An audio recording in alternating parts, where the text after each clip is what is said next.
When I first got to Lewisburg, they told me straight up, I see you here for a Kingpin charge. Whatever you do, you know what I mean? You could bring in all the drugs you want. You could do whatever you want. Just don't put your hands on the police because we need the drugs in here to keep them working in the Unicorn. This is what the cops told you? Yeah. The cops said, go ahead and sell as much drugs as you want. Bring in as much as you want. They basically told you, you're the shot caller. You keep this place, you keep a lid on this place. Just bring the drugs in. They wanted you to keep this heroin flowing, coming in. Yes. So it'll keep them working. Keep them working in the factory. Paying them basically slave wages. Beyond slave wages. You know what I mean? Beyond slave wages. That's when I see lights behind me start to flash. And I didn't even think, I just hit it. I was driving like my life depended on it. Then I parked the car, hopped out, closed the door, and I started running. And he pulls out a burner, a shank, like 6 inches. And he passes it to me. And he goes, here, that's yours. Don't ever leave the cell block without this. He was the reason I made it out of that place alive. Ladies and gentlemen, welcome back to The Connect. My name is Johnny Mitchell. Here with me is a close friend of the show. If you're just tuning in for the first time, welcome. We have here a New York street legend, a man born in Jamaica, moved to the United States, fleeing political violence at a young age, 7 or 8 years old, starts hustling in Brooklyn on Schenectady Avenue, in Crown Heights, at the pinnacle of the Jamaican posse street influence in the early 1980s. He ascends levels of the drug game, starts selling crack in the late 80s, 1987, and before he goes to prison in 1993, he is one of the biggest drug traffickers of his era in Harlem, in New York, making millions of dollars a week. He is setting fashion trends. He and his peers are living a life that rappers who I grew up listening to talked about. We are so honored to have him back. Make some noise for Unique Mecca Audio. Yay. Welcome, my man. Thank you so much for being here. So, people can go back and they can watch the episodes that we did on you, from the streets to fame, street fame, riches, wealth. And in 1993, you take your fall and you get arrested and incarcerated. You were given life without parole plus 20 years under the CCC, Continual Criminal Enterprise Act, what they were putting mafiosos away for, the Kingpin Act, right? So now that's kind of what I wanted to talk about today. This is why we brought you in, is because we haven't heard about that part of your life, which is significant. You were down 26 years. So let's get into it. You were first shipped off. You took your fall in Virginia. You got arrested here, but you were found guilty in Virginia, correct? Got picked up in New York and extradited to Virginia.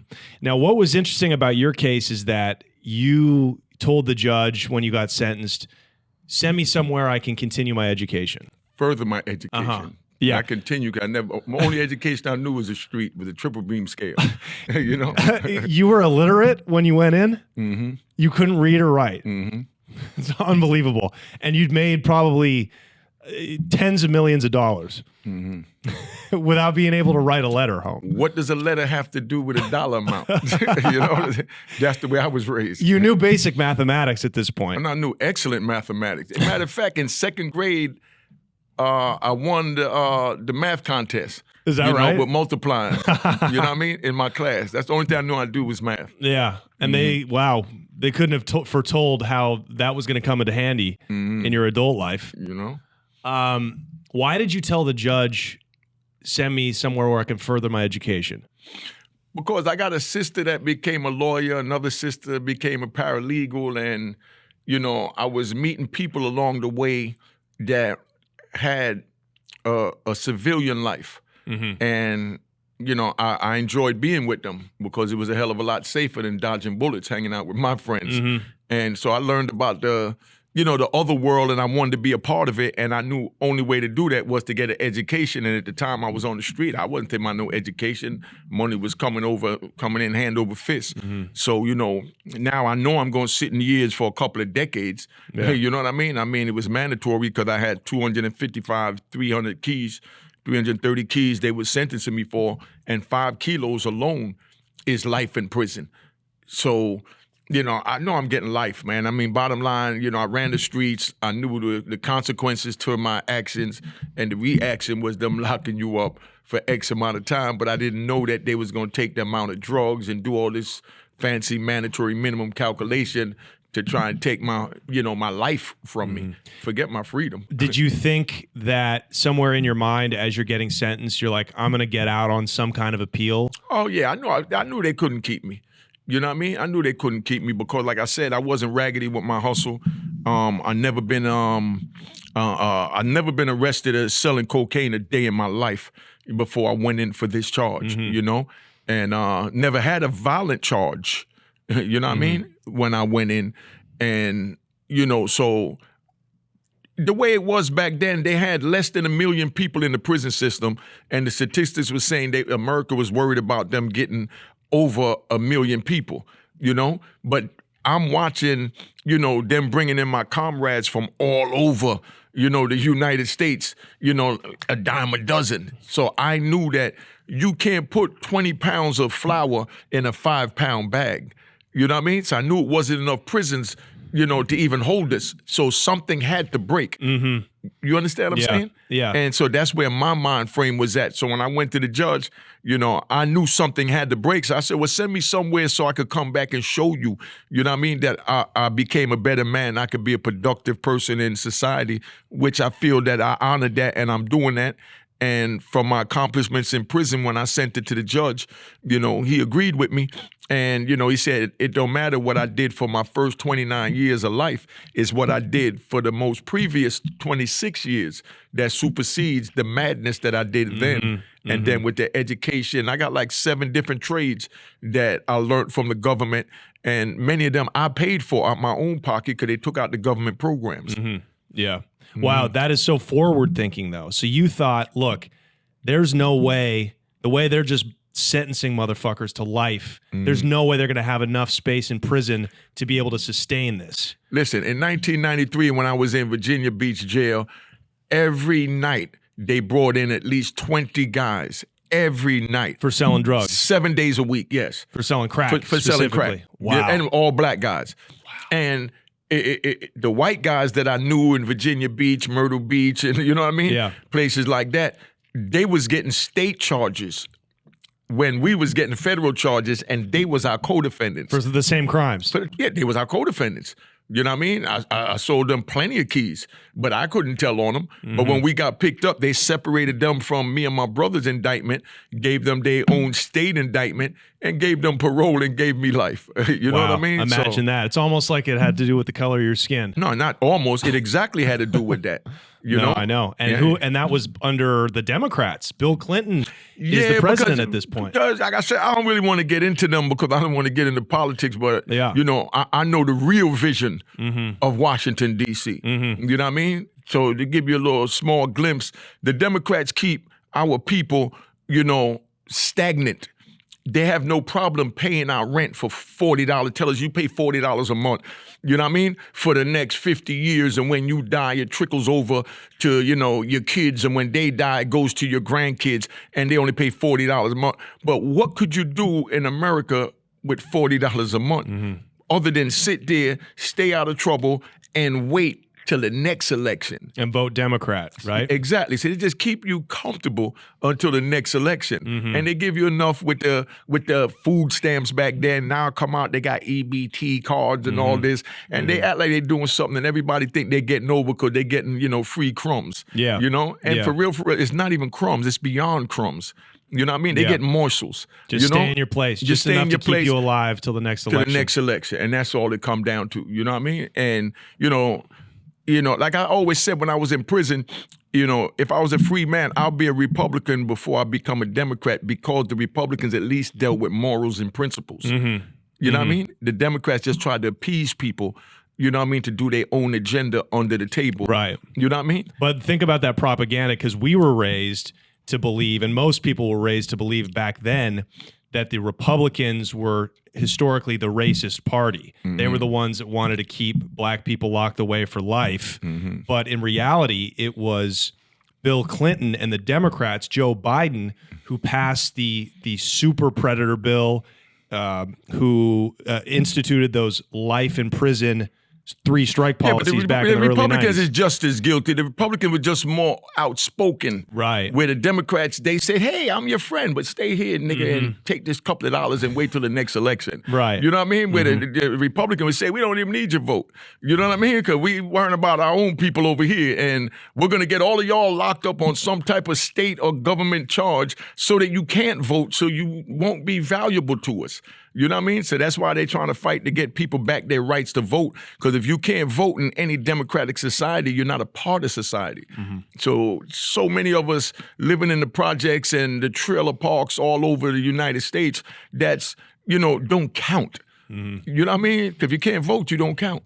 Do you think it was worth it to come to this country? You know, you basically grew up in a place where half of the people are malnourished, Jamaica, in the early 70s. Nah, they wasn't malnourished now, because I mean they was eating, because like I said, y'all look at goats in the backyard. Yeah, you know what I mean? Chickens, I mean, we grew our own food, so it wasn't malnourished. It just wasn't nothing coming in the country the same way they not letting certain things into Cuba. Yeah. You know what I mean? But that don't mean that the Cubans are malnourished. Do you think, though, I guess my question really is, you know, your parents immigrated here to give the kids a better life, to give you guys opportunity.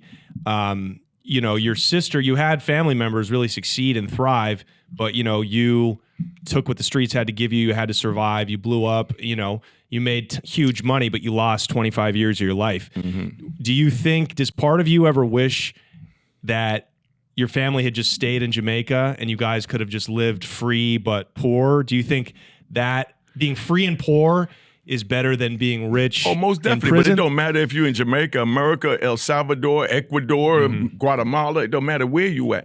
But what it was with me, why I chose the path I chose, is because I was a young black in America in the 70s, and I grew up in a Jewish town in Teaneck where, you know, they didn't care about the blacks, period. And then here I go, I'm Jamaican. I can't speak the language. The blacks laughing at me. You understand what I'm saying? The whites don't want to talk to me. The teacher's not trying to teach me, because they're not even really trying to teach my classmates. Meaning if the classmates wanted to learn, they would teach them. But some of us had behavioral problems. You know what I mean? And from those behavioral problems, they ignored them and said, sit in this corner and we'll pass you to the next grade. And that's what they did with me. And by the time I got up to high school, because I made it through junior high, and they passed me through junior high as well. But when I got to high school, I met a black female Afrocentric, you know, teacher that had the short afro and was down with the Black Panther movement. And she really sat me down and let me know, like, yo, they failed you. You did nothing wrong, because we went to school to learn to teach you. They knew you had behavioral problems, but instead of trying to address it, they sat there and just moved you to the next grade. And now you get an attitude when I ask you to read something because you never learned to read.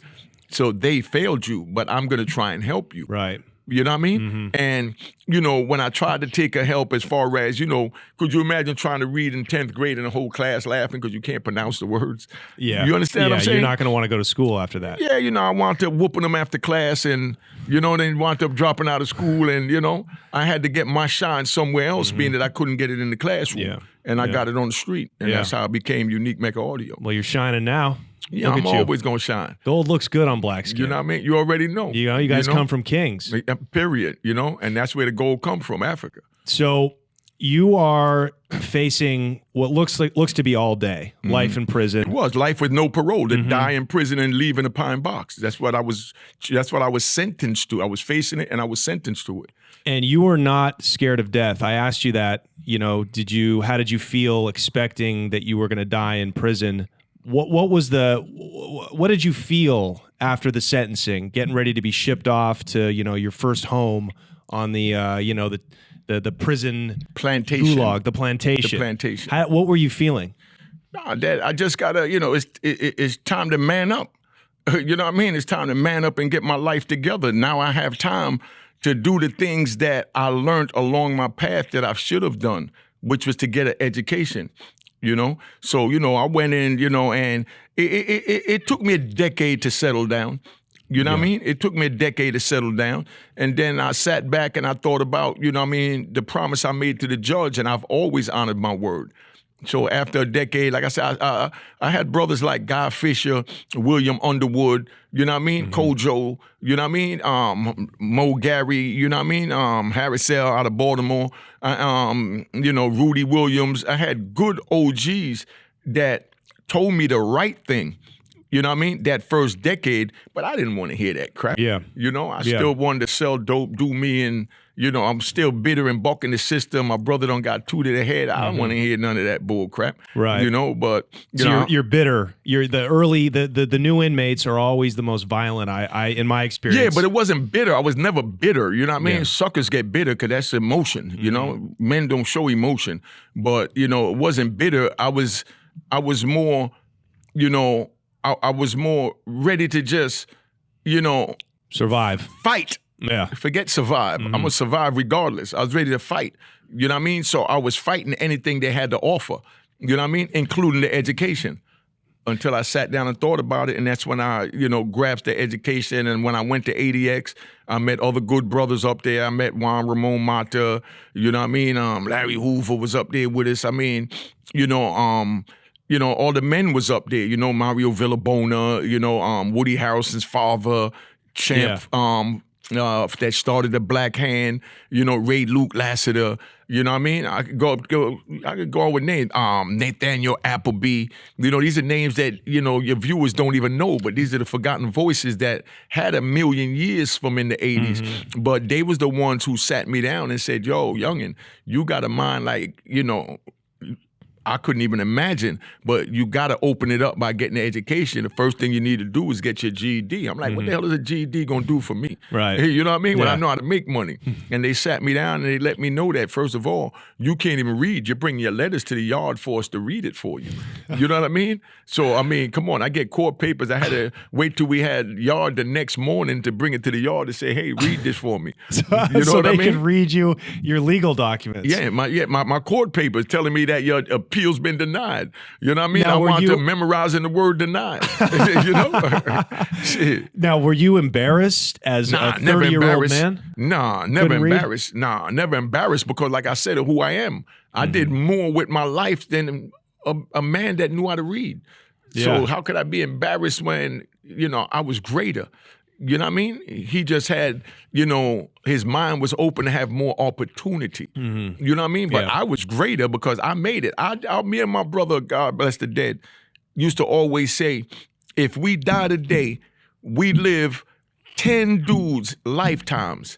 They generation would never see the amount of wealth that we seen in our 20-something years. Yeah. And we use that as our fuel and motivation to like, yo, you know, we made it. Whatever happens, happens. And like you said, your answer to am I scared of death? Nah, death is inevitable to all men and women and children and animal. Everything must die. You know what I mean? So, I mean, to sit there spending your energy talking about, you know, I might get killed, I might die. You might die walking out the street. This roof might fall down on our head. You know what I mean? Anything. You know what I mean? So, you know, you don't worry about death. You worry about today and surviving to make sure that, you know, you're equipped for tomorrow. What's the first prison you went to? Lewisburg. Lewisburg. So, you know, you had done some state time previously before blowing up and becoming a kingpin. What were the first obvious differences between state prison and the federal system? The geographical setup. The state prisons, everybody's from your neighborhood, but I'm in Lewisburg and I met Bloods and Crips when I didn't even know what a Blood and Crip was. I first heard of Bloods and Crips was on that joint Colors, you know what I mean? Yeah. And then Boys in the Hood, you know, and, you know, we laughed at it, you know what I mean? Like, we couldn't phantom that back then. But here it is 30 years later and it's running New York as well. Right. You know what I mean? But, you know, that was the first step. That was the major difference is that I'm meeting dudes from Chicago. You know what I mean? I'm meeting dudes from Oregon, you know what I mean? From Miami. I was already in Miami, but you know what I mean? I even met a black dude from Iowa. I didn't even think blacks was in Iowa. That's why I didn't think so. You understand what I'm now. saying? Yeah. Yeah, so to meet these people and they raise under different, morals, principles, and codes. And that's why my man Antoine White said it best, that you're being born from the same womb don't make you a brother. Honoring the code and conduct is what makes you a brother. Meaning other brothers that think like me, like thou shalt not snitch. You understand what I'm saying? Thou shalt not murder our brothers. You know what I mean? But we kill for survival. At Lewisburg, was there killing going on? My first day there, it was a murder. You know what I mean? My first day there, I'm standing up in the red top. Big shout out to my man Doo-Wop. Doo-Wop was waiting on me. He gave me a nice little care package. But I'm standing on the red top. And what's the red top? I'm sorry. That's like the center of the jail. It's the floor is all red, and then you had the south side and the Mab side. You know what I mean? The two different sides, and in the middle it was red tile. So they call that the red top, and that's where the center control is at. The child hall, the movie theater, the education, everything is surrounded by this red top, and then we live in the corners in the wings. Gotcha. But we're in the red top, which is like the meeting place. Yeah, that's the center, because they might tell us that we can't go from the Mab side over to the sand side. You know what I mean? And I'm standing there and I just heard boom, like a ton of bricks hit the ground. I look to my left and I see a Spanish dude holding his hand to his neck, and I don't even know what he's holding. And I'm just happy to get out the county jail and come into prison. And he's holding something to his neck, and I see another Spanish dude go and kick it in his neck. You know what I mean? I saw the blade come out the other side of his neck, and I'm like, whoa. You know what I mean? Like, where the hell they got me at? And this is my first 5 minutes on the compound. You know what I mean? And all they did was just shut the gate. Everybody that got caught in the red top, they put them in a hole for investigation, put everybody else in their cell, cleaned up the blood, called the blood spill crew, and then opened the jail back up like nothing ever happened. And they just put that guy on a gurney and ship him off to the morgue. Whatever they did with him, I mean, like I said, I made it through the red top gate to get back to my unit, and my homies didn't care what happened, and we didn't care what happened because we made it out safe, and none of us got caught in the red top. Because if you get caught in the red top, you got to sit in the basement of the jail in a no window cell. You know what I mean? For like a year, for as long as it take for the case to go through, even though you got nothing to do with it, because now they got you on what they call investigation for what went on, even though they know you had nothing to do with it. They just make you sit there hoping that you got something to tell, or you wind up lying to help them, convict whoever they trying to convict. So you make it off that red top, and that's the first thing I learned.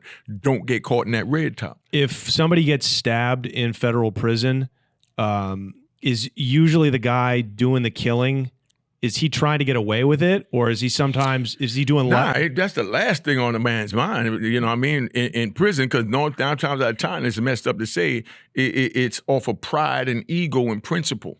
You know what I mean? And you want a person to know that I'm stabbing this man because he violated me. So if you think about violating me, I will stab you too. That's the mentality. So where's there to go when, like I said, it's only two damn sides? And nowadays they got cameras. Back then they didn't even have cameras in Lewisburg.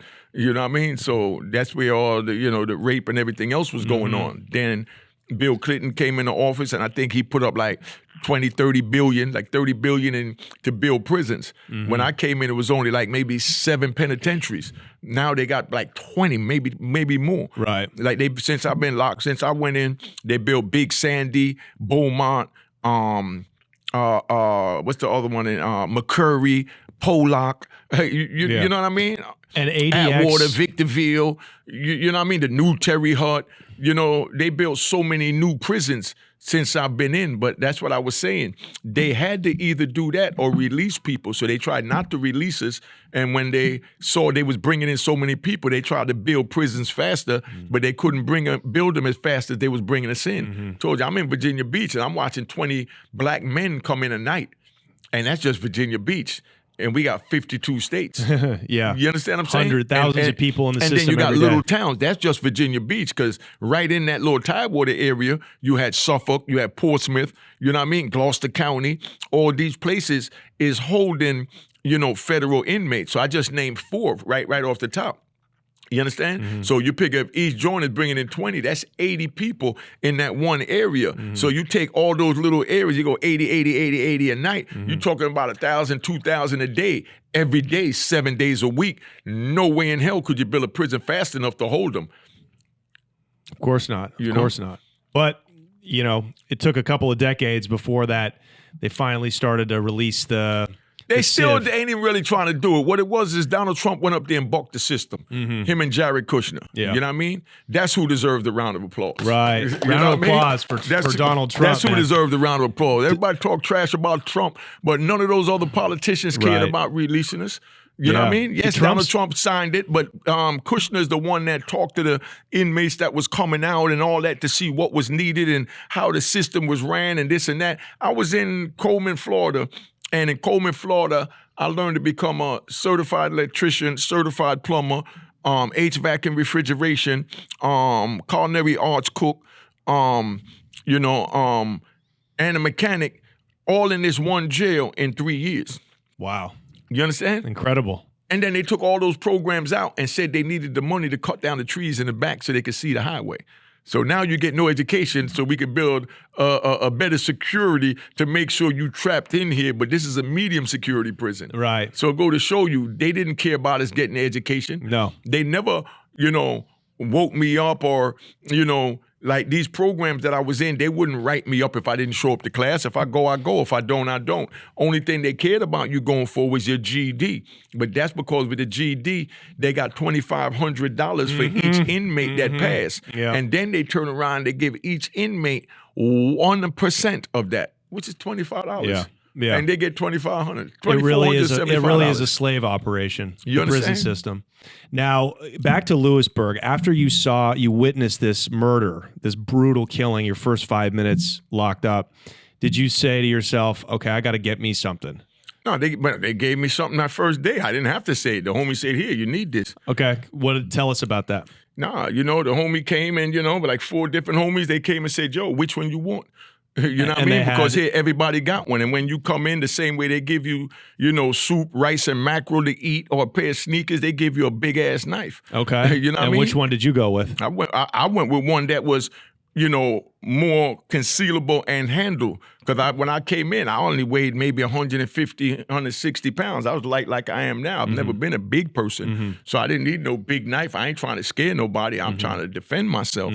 So I can't defend myself with a big knife that I can't even hold. So I got a knife that, the same way you go get a gun and you get one that fits your hand and make sure that you got like can a work nice it. little 38. Now I got more like a good 9mm because Okay. it was solid steel with a good strong handle with the string that wrapped around my wrist to make sure that if a dude hit me, even if I drop it with my reflexes, because you can get hit and your nerves make your hand pop open. So you tie it around your wrist, so if it pop open, it's still connected to your wrist and you can struggle to get it back instead of fishing on the ground to get it back. Right. So, but how could you defend yourself if somebody came at you? Did you have this thing wrapped around your wrist the whole time? It's made with a string around it and you put it around your wrist. And then you conceal the knife part like in your shirt or something?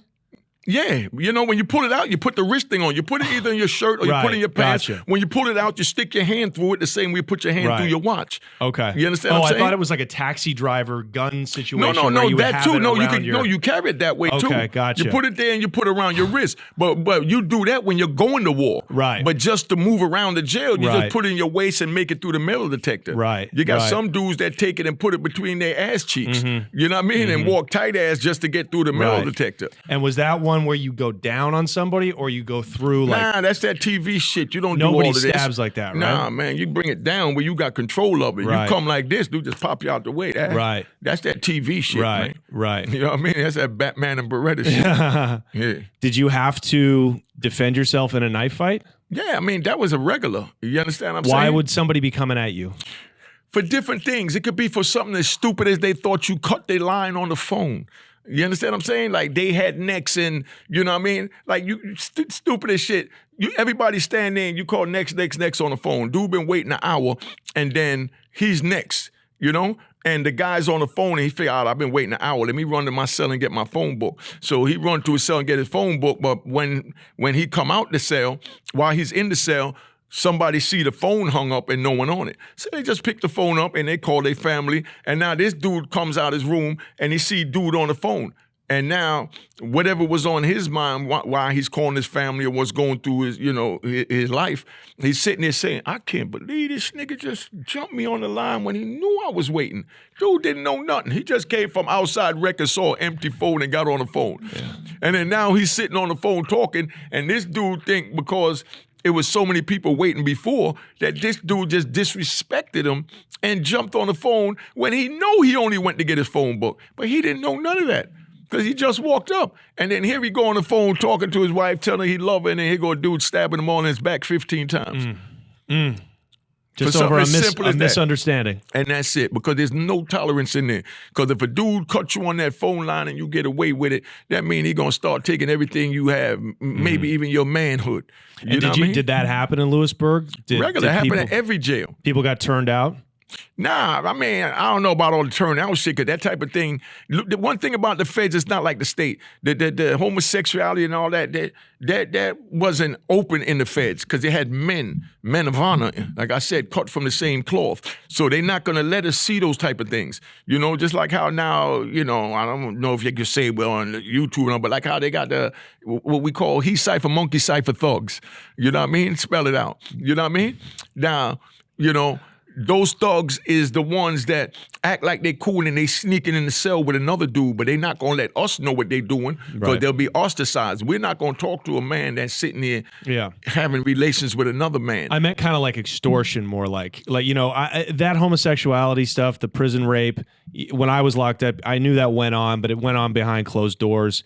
I meant more but like... I'm saying, I don't... Like, would somebody with a hard rock in federal prison be able to find somebody he could just get over on and start extorting him for money, for possessions? They extort for money all the time, but I haven't seen nobody extort nobody for sexual favors, because the people I know, they was just into getting the bag. They wasn't into getting no booty. Yeah. You know what I mean? Yeah. So if a dude getting money or dude going on a visit regular, you know what I mean? Or he going to commissary regular, dude come and say, yo, here go commissary list, my nigga, get me $50 from the store this week. Right. You know what I mean? And what if I have a problem with that? Oh, you already know. They're going to put a knife in you.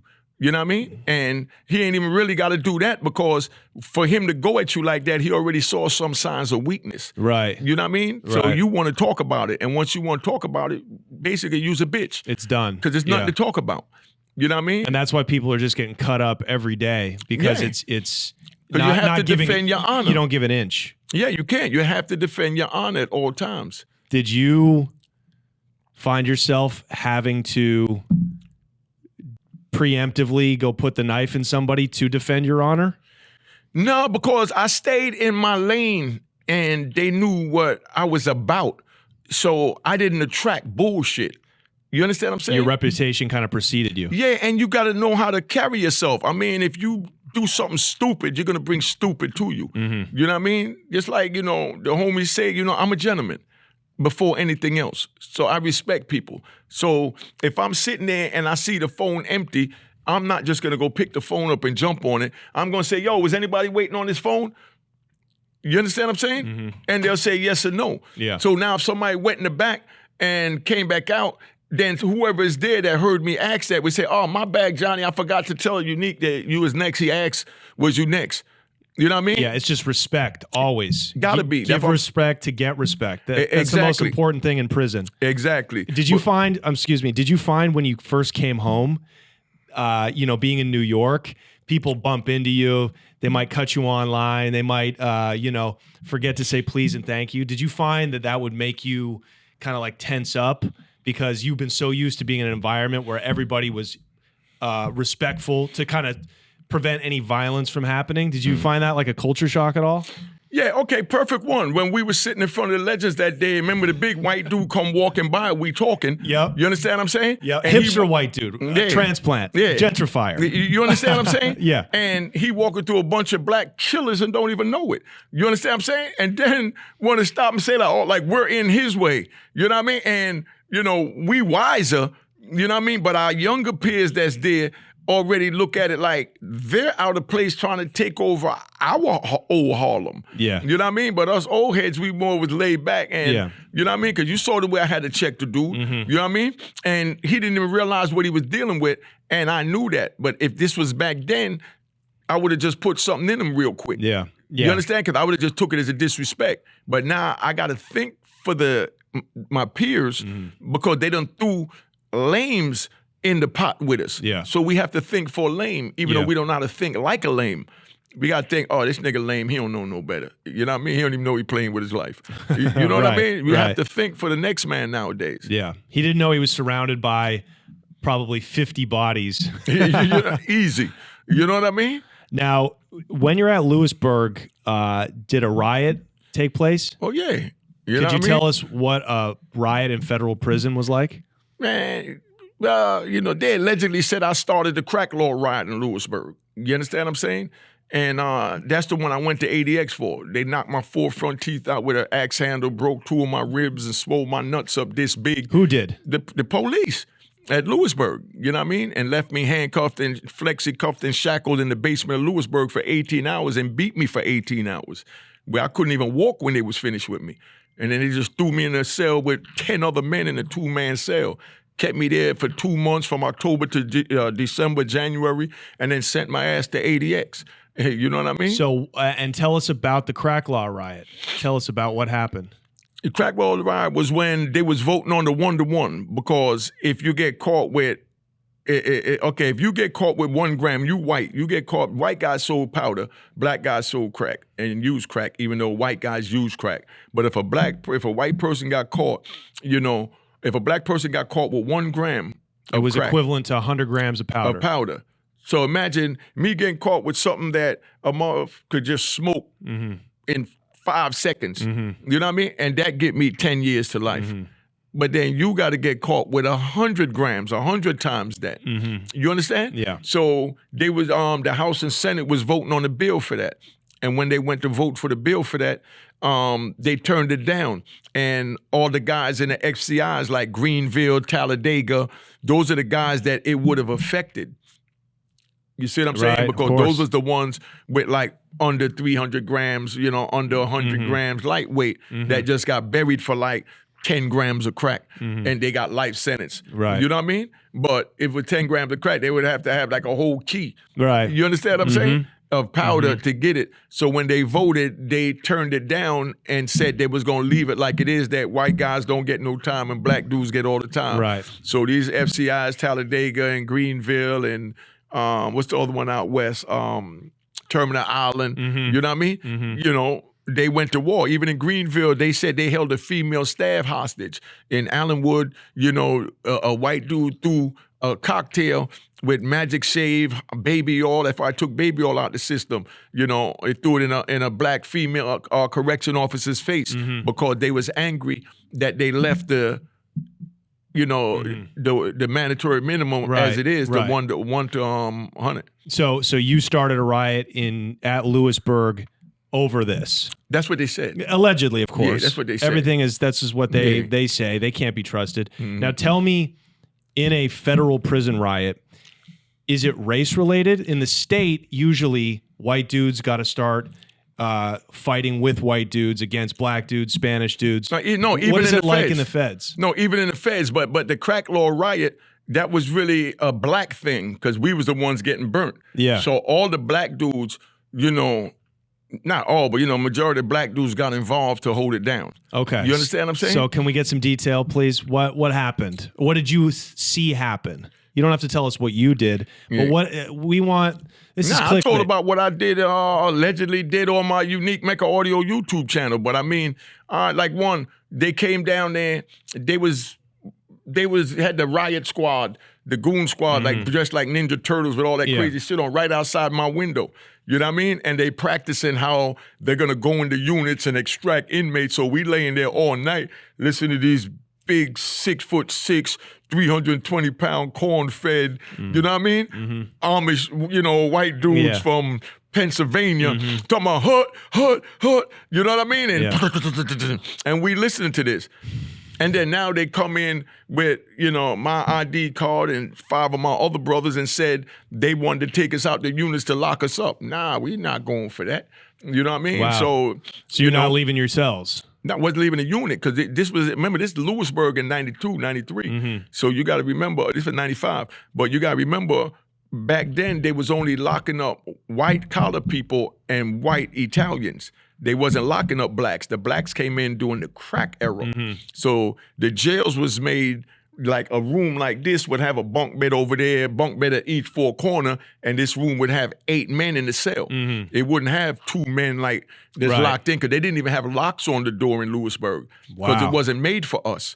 Wow. You know what I mean? But by the time, we allegedly tore up the unit, they done tore down those buildings and they put locked doors in them. But they came in to come get us and they shot the tear gas in because we wouldn't come out, and we had the mattress up, knocking down the tear gas with the water and the wet towels and throwing the wet towel over the grenade, throwing it out the window, took the fan and, allegedly was shooting the fan through the door at them. All this in the newspaper. They could look it up. Yeah. You know what I mean? Yeah. I mean, shit was real, man.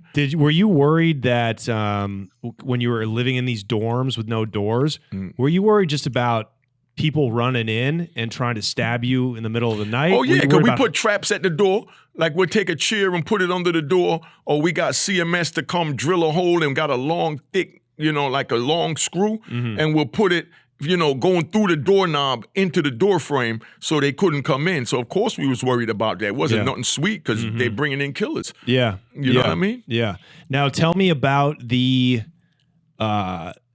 drug trade at a place like Lewisburg. Federal prison, you've got really high-level, smart criminals locked up together. So therefore, you have a much more robust drug trade and criminal element going on in the prison. What kind of drugs were in there? And what kind of money was to be made? Except for crack. Nobody really pushed crack in there, Right. and cocaine didn't make a lot of money. Heroin was the drug of choice. Heroin, okay. And weed. Because, Right. everybody smoked weed to try and forget about their problems. Right. But then you had dudes that smoked the heroin that sniffed the heroin or shot the heroin because they couldn't deal with the time. It was harder. Those are the ones that was harder to deal with the time. So they went to heroin to get high to escape per se for that period of time. How much did one line of heroin cost? Powder Oh, heroin. man, like you take a matchstick. This is how we used to measure it. You take a matchstick and you peel the match in half. And you got the half of sulfur on one end and the other half on the other end because they was together, and now you got 2 halves. Yeah. One of those halves go for $25. So a one-on-one go for $25. Just one little sniff Go cost for you $25. Shit, it was costing $5 when they took the cigarettes out. That's the best thing they did for the inmates. Yeah. For the hustle thing. That's right, because now you got a whole black market for cigarettes. Yeah, $5 for a cigarette that might be a little pinch, half the size of your fingernail. They were selling it in some jails for $5. Just so. And some jails for $10. Wow. So you're paying $10 or $5 for less than a puff of a cigarette. And you got dudes that want to continuously do this maybe 3-4 times an hour. So they're spending $40, $50 an hour with you if you get a pack of cigarette. Right. You know what I mean? Yeah. So who would get in the tobacco? The police was bringing it in at first. Now, being that they done took it out the system and price went up out here and all that now, people getting it through the visiting hall like they was getting heroin and weed. You got people getting, and we was laughing at it back then saying, man, they done took the tobacco out. People going to start getting charges for bringing in tobacco. Right. But that's just a contraband charge, so that's not no real time. Oh, okay. But what the feds did was cross that over with conspiracy, saying that you told your girlfriend or your wife or your mother or your son to bring something on state lines. Right. So that right there jumps the time up now. You know what I mean? As a conspiracy. Right. So you're looking at automatic 5 years just for that. So it sounds like if you're selling drugs, you got an operation in prison, it's better to have a guard bring it in. Oh, yeah, most definitely, because you're going to get more. So how much, allegedly, would it cost you to get, let's say, 2 grams of powder heroin brought in by a guard? What is that going to cost? Man, that ain't shit. A cop will bring in like 10 cartons of cigarettes. And they'll, you'll give them $500 for a carton that they paying $80 for. Right. So they making $420 off of every carton. So if they bringing you 10 cartons, you're getting $4 or $5 grand easy. Right. You understand there. what I'm saying? Right. And they was allowing them to smoke cigarettes in the prison so they could come in with it. So Yeah. some might bring in you in 5 packs, at a time. Yeah. Walk in with 5 packs. You know what I mean? When he go out to his break, like he going to go get something from the local thing to eat on his break, he bring in another 5 packs. And in 5 days, you done got your 5 cartons and he done made his, 2,500. Yeah. And they wasn't paying him shit, so they love to do that. How do you pay a guard? Is there cash in federal prison, or is it on the outside you're getting your people to send him money? No, you usually get your people to meet him. On the outside, of in course. person. Okay, Yeah, gotcha. because you're not going to do a wire trail like that. No, of course if not. the cop, the cop, you and him been talking in here, say, look, my girl going to meet you, man, and she going to give you this $5,000. I need you to do this for me. Right. You know what I mean? Right. And, they talk to the girl on the phone, meet the girl, feel comfortable, and they bring it. But it's just nowadays they setting police up. Yeah. You know what Yeah. I mean? But back then we wasn't setting the police up. We was Right. coming up with the police. Of course. Now, when you're in prison, you got your carton of cigarettes. You're getting ready to peel them off and start selling them. How are you getting currency? How are you selling in and taking stamps? your currency? Like I'll sell a cigarette for 2 books. You know what I Yeah. mean? Each book back then was $5. That's $10. You take one cigarette this big, right, and you'll cut it 8 times, and you'll sell each one. Let's say for a book for $5. Right. So you get 8 of those. Now you're getting $40 for a cigarette. The same cigarette they charging out here, 50 cents for a Lucy, and it was less than that when the cigarettes were cheaper. Before these taxes. So you making $40 off of one cigarette in prison. You know what I mean? So unbelievable. So you sit here and you might get 200-300 books, and then you sell, 25 books at $5 a book, come up to $125, but your people sending it, so you sell that for $25. I mean, for $100, and an extra 25. On the 25 books, the extra $25 is to pay for the Western Union and your people's gas money to go send that $100 either to you in the prison or to your family member on the outside. So making cigarettes illegal in prison was a boom to the hustlers. Oh, yeah. You guys love that. Oh, yeah. Wow. You know what I mean? The police love it too. You know what I mean? Because I know police that done brought trucks, brand new trucks. From bringing in tobacco. Off of the money they were making selling tobacco to prisoners. What I mean? And I know some that got caught. They ain't really get no time because the Federal Bureau of Prison didn't really want it to get out there what was going on. So they gave them 18 months probation, 6 months in jail. You gave them sweet deals so it wouldn't have to get out. My boy, shout out to Shabazz, he did a lot of federal time robbing jewelry stores and shit.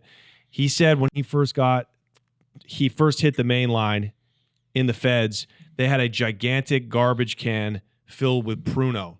And in the middle of the day room, guards didn't even care. You would just walk up and you just dip your cup in it. Exactly. Did you see stuff like that? Man, I mean, listen, man. Like when you're in the penitentiary, police would see you drunk and would go tell your homie, yo, your man Johnny drunk, man, go put him in his cell.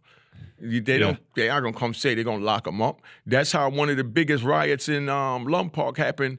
You know what I mean? With the Mexicans and the correction officers. Really? Dude was drunk. Police came over there, told him he was drunk. He wanted to breathalyze him, and dude said, "Man, I'm drunk. Get the fuck out of here." So the other big homie said, "Look, I'm gonna put him in the cell. Lay him down. Yeah, he a little drunk." And he was like, "No, I want to breathalyze it." And he's pushing the issue. So they punched him in the face, whooped him. He hit the deuces. They came in. Big riot came off, and the Mexicans stomped him. But I'm in the shoe at the time when this happened, and they was bringing him in that day. That's when they let out, when the riot happened over in M Unit, they let out a foghorn sound that, the COs that was there, they all had to leave us in the cells to go help with that. But that foghorn sound was for the local people in the street to know that the jail was out of control and they needed them to come in to help get the jail back in control. Civilians. The civilians came in to help them with that. Bring your guns. I don't know, I bring your guns, but they told them, you know what I mean? Wow. They had reserve. Yeah. There was it was reserve an for army when reserve. because it's in their backyard. We're in Lompoc. Wow. You know what I mean? And Lompoc stand for dirty water. Is that right? The water was so bad out there, they used to give us 64-ounce bottles of water for 10 cents at the commissary.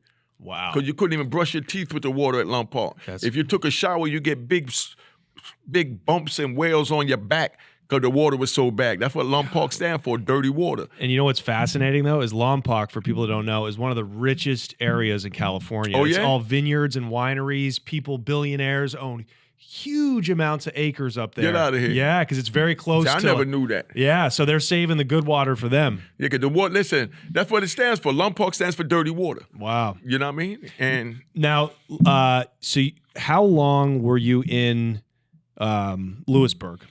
a year.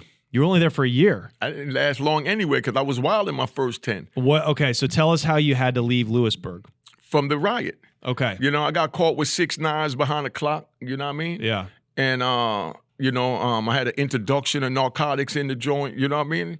I was wilding. You know what Yeah. I mean? A couple of the homies got stabbed, and we got into a couple of things with some other dudes, and they didn't care about none of that. When I first got to Lewisburg, they told me straight up. They said, look, I see you, they got what they call quay when you're around a table like this, and they got your file, and you got all the different unit managers. Those are different plantation owners. Unit manager own the plantation. Right. And they looking at your file, and they decide if, you suitable for their plantation. Right. You understand what I'm saying? Right. And they got violent plantations and less violent plantations. So they look at your paperwork, and they sat there, and the first thing they told me, said, look, I see you here for a Kingpin charge. Whatever you do, you know what I mean? You could bring in all the drugs you want. You could do whatever you want. Just don't put your hands on the police because we need the drugs in here to keep them working in the Unicorn. This is what the cops told you? Yeah. The cops said, go ahead and sell as much drugs as you Bring want. in as much as you want. They basically told you, you're the shot caller. You keep this place. You keep a lid on this place. Just bring the drugs in Yeah. because the guys that work in Unicorn was working damn near 24 hours a day. They was making big steel lockers and steal every goddamn thing. I mean, jobs that on the street pay $60 an hour.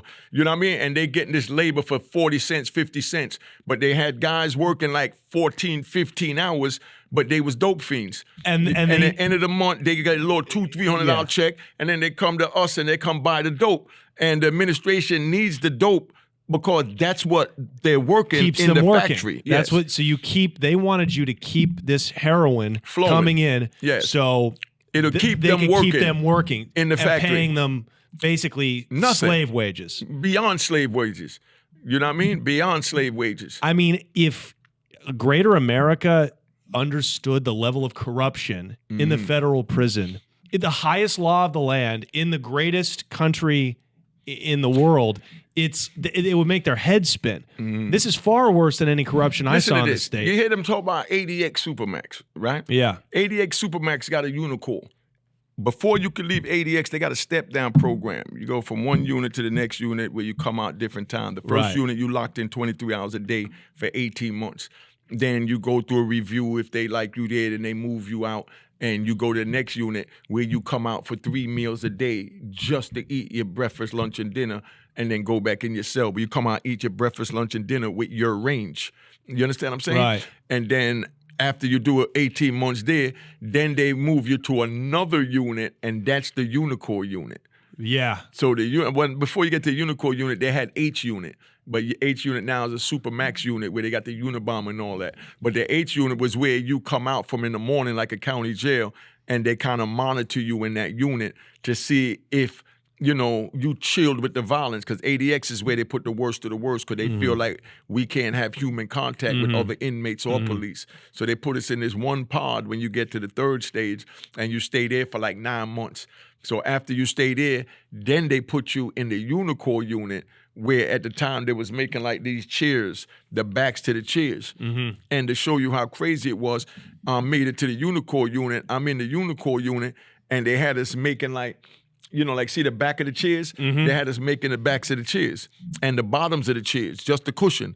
Because we couldn't work with the metal bars and stuff like that and the wooden bars that hold the chair together. But we had like a cushion with a hard plastic, and then we take, the staple, and we pull the cloth over and we staple it around, and then it got another plastic you put over it to hide the staples that we put in it. Right. Right? And we only went to work for half a day. They had 2 sides. You know what I mean? They had a left side and a right side. So if the left side went to work in the morning, they was off in the afternoon, and then the right side would go to work in the afternoon. Just 24 hours a day. No. This was just a regular, from like 7:30 in the morning to 3 o'clock in the afternoon. That was the shift. Right. But as small as that shift was, we had a dude that was from Ohio. I told about him on my Unique Mac audio show on YouTube that, was really, really smart. So they had him doing the books for them. He worked as a clerk. And he called me over there and he showed me and a few other inmates that, do you know that little factory working that little bit of time, you understand what I'm saying, made $500,000 in 90 days for the quarter? Just that tiny little unit working less than 8 hours a day. $500,000. $500,000 in 90 days.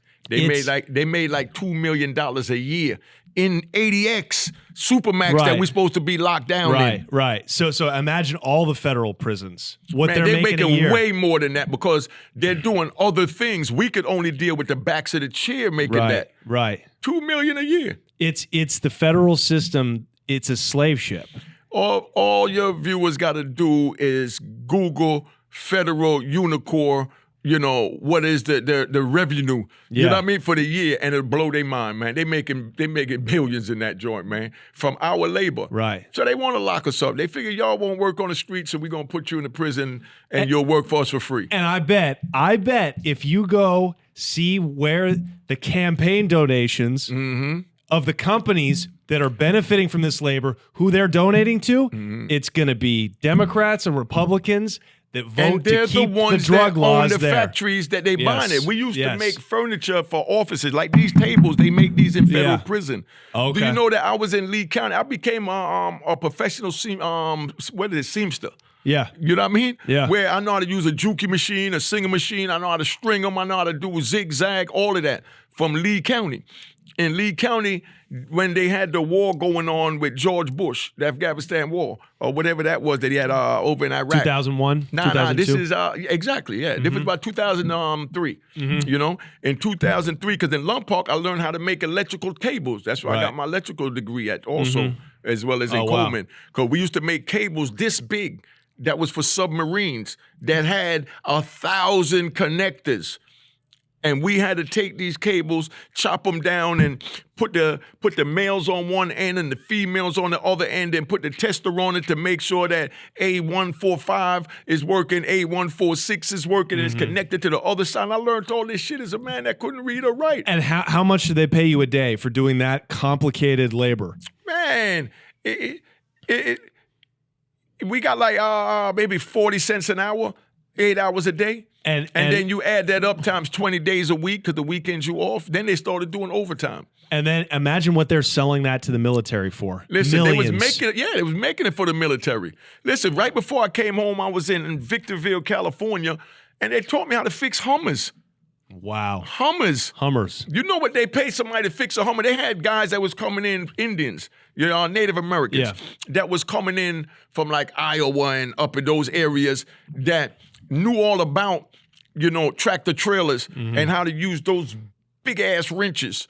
You understand what I'm saying? Yeah. And they was telling me on the street they get like $1,500, $2,000 just to go when the trailer breaks down. And they was paying us like 40 cents an hour and locked up. Wow. And then if you get to a grade 1, you'll get 90 cents an hour. And that was like, whoa. Yeah, you know what I mean? up. Now you get like $160 a month if you're lucky. Yeah. And you happy. But you just did a job that on the street, they getting like $150 an hour. Tell somebody to look into, you know what I mean? Because I may be wrong in the amount. I'm just stating the amount. But look into how much a tractor trailer, mechanic get when they pull up on the side of the road when a tractor trailer break down, how much they get an hour. Yeah, they probably make $100,000 a year, And listen, do that for a part of this show to let them know. Being that you're giving out information. Absolutely. Them dudes was telling me they get like $150 an hour to go on the side of the road. Then they get paid X amount just to show up. Wow. And then they get $150 an hour. And they paying us 80 cents, 50 cents an hour. Yep. To fix these damn joints and push them out. Had us relaying wood on the trailer, put wood like this on the back of the trailer, screwed it down. They telling me on the street cost $30,000, $40,000. So and they got 2-3 of us doing it, and they'll pay us maybe $400 tops to get everybody to do that. Now, you at this point, why do this slave labor? Are you already past your hustling phase of your No, incarceration? because that's when it came to get out. That was the only way to get out of prison. Listen, when I first came in, they had a thing called encouraging others to riot or group demonstration. A group demonstration, they say, man, I'm not going to no unicorn slave factory. That's what's keeping the prison running. Mm-hmm. And that's one of the reasons I went to ADX. So I got a red flag on me. Mm-hmm. So I had to work from that. So that's what took me so long. Right. But I could have got out maybe a decade before if I would have chilled for that decade. Because I knew the system, how to get out. Right. But I had this red flag that no matter what I did, it came back that you allegedly started a riot in Lewisburg. Right. You know what I mean? You stopped people from working because there was times when we had to tell people, yo, nigga, if you go to work, I'm stabbing you. Nobody go to work. Wow. You know what I mean? Yeah. And that's what they call encouraging a group demonstration. Right. You know, because at times, okay, like even food, you know what I mean? If they're like they took the microwaves out, you know, in Atwater. Mm-hmm. If they take the microwaves out, we all need microwave because we don't want to cook with a stinger. Right. So you take the microwaves out, then the administration come in now, and you know. They say chow time, but all of us done got together and said, nah, when they call chow, ain't nobody going to chow. Mm-hmm. When they open up the cell doors for us to come out for the day, nobody come out. And we had a meeting in the yard with all the shot callers. Then they went back and they told all the other men that was with them that, yo, we going on a group demonstration. We're not coming out when they open the door. So the police opened the door at 6 a.m. Not one man came out the cell. The entire prison was just staying inside. They're staying in the cell. Wow. So now they called the lieutenant called the captain. They said, okay, lock them back in. So then they wait till the next move, and then they tried it again. And one or two people might have felt like they wanted to come out. And when they come out, somebody went out there, whooped them, and they went to the hole. Mm-hmm. And then everybody else stayed in the cell. Mm-hmm. And this went on for about maybe 2-3 weeks. And the next thing you know, they went and got big industrial microwaves, you know what I mean, Yeah. with shells, because they saw that we was bucking, because they need us to run the prison. Mm-hmm. Yeah. Yeah. If you guys stop working, the whole system shuts down. Everything shut down. Yeah. You It's know? like if everybody took their case to trial, right? Yeah. The whole fucking judicial system would just collapse. Exactly. If you took your constitutional right to be tried in front of a jury of your peers, I mean, they couldn't do it. Exactly. You know what I mean? That's why they want you to fucking take the deal. Mm-hmm. I imagine getting in a fist fight must be scary because you don't know. Stabbings are so common in the feds. Did you ever get into like a fist, like a stand-up fade, or? Yeah, I mean, you know, mines, that's why I ain't get in trouble. You take them in the cell, man. Right. Dudes that get, when shit happened where it got to happen outside, you understand what I'm saying? When it got to, like in a day room or, you know, one place that where we don't want to fight is in the kitchen, is in the mess hall. Why is that? Because if you fight in the mess hall, you automatically getting transferred. Right. If you fight anywhere else, you got a chance of coming back to the compound. Uh-huh. But in the kitchen, that's where the warden, the AW, the captain, and everybody's at. So you're putting their lives in danger. So if you got the balls to fight in the kitchen, you don't need to be on our compound. Right. You know? But, you know, it depends where it happened and what happens. But 9 times out of 10, you get into it with somebody and you'll tell them, nigga, I'm trying to see you. Yeah. You understand what I'm saying? And do we know, is that implied that it's a fight with fists or it's a knife fight? Get your knife. You know what I mean? But if it's a homie, then that'll be where the fist fights come in. Right. Most of the fist fight is homies with homies. Right. You understand what I'm saying? But if it's an op or it's somebody that's not your homie nah. and you said it's time to come see It's me, knife. then it's knife. It's knife. You know what Now, I mean? did you ever get roped into one of these knife fights where it's like, come see me in my cell and you had to go deal with it? Yeah, that's what it is. You know what I mean? I mean, that was a part of it. I know this sounds so like white and juvenile and stupid, but like, how does a knife fight end? How do you know it's done? When one is laid up. That's how I was done, like a steel cage match. I'm sorry for laughing. You know?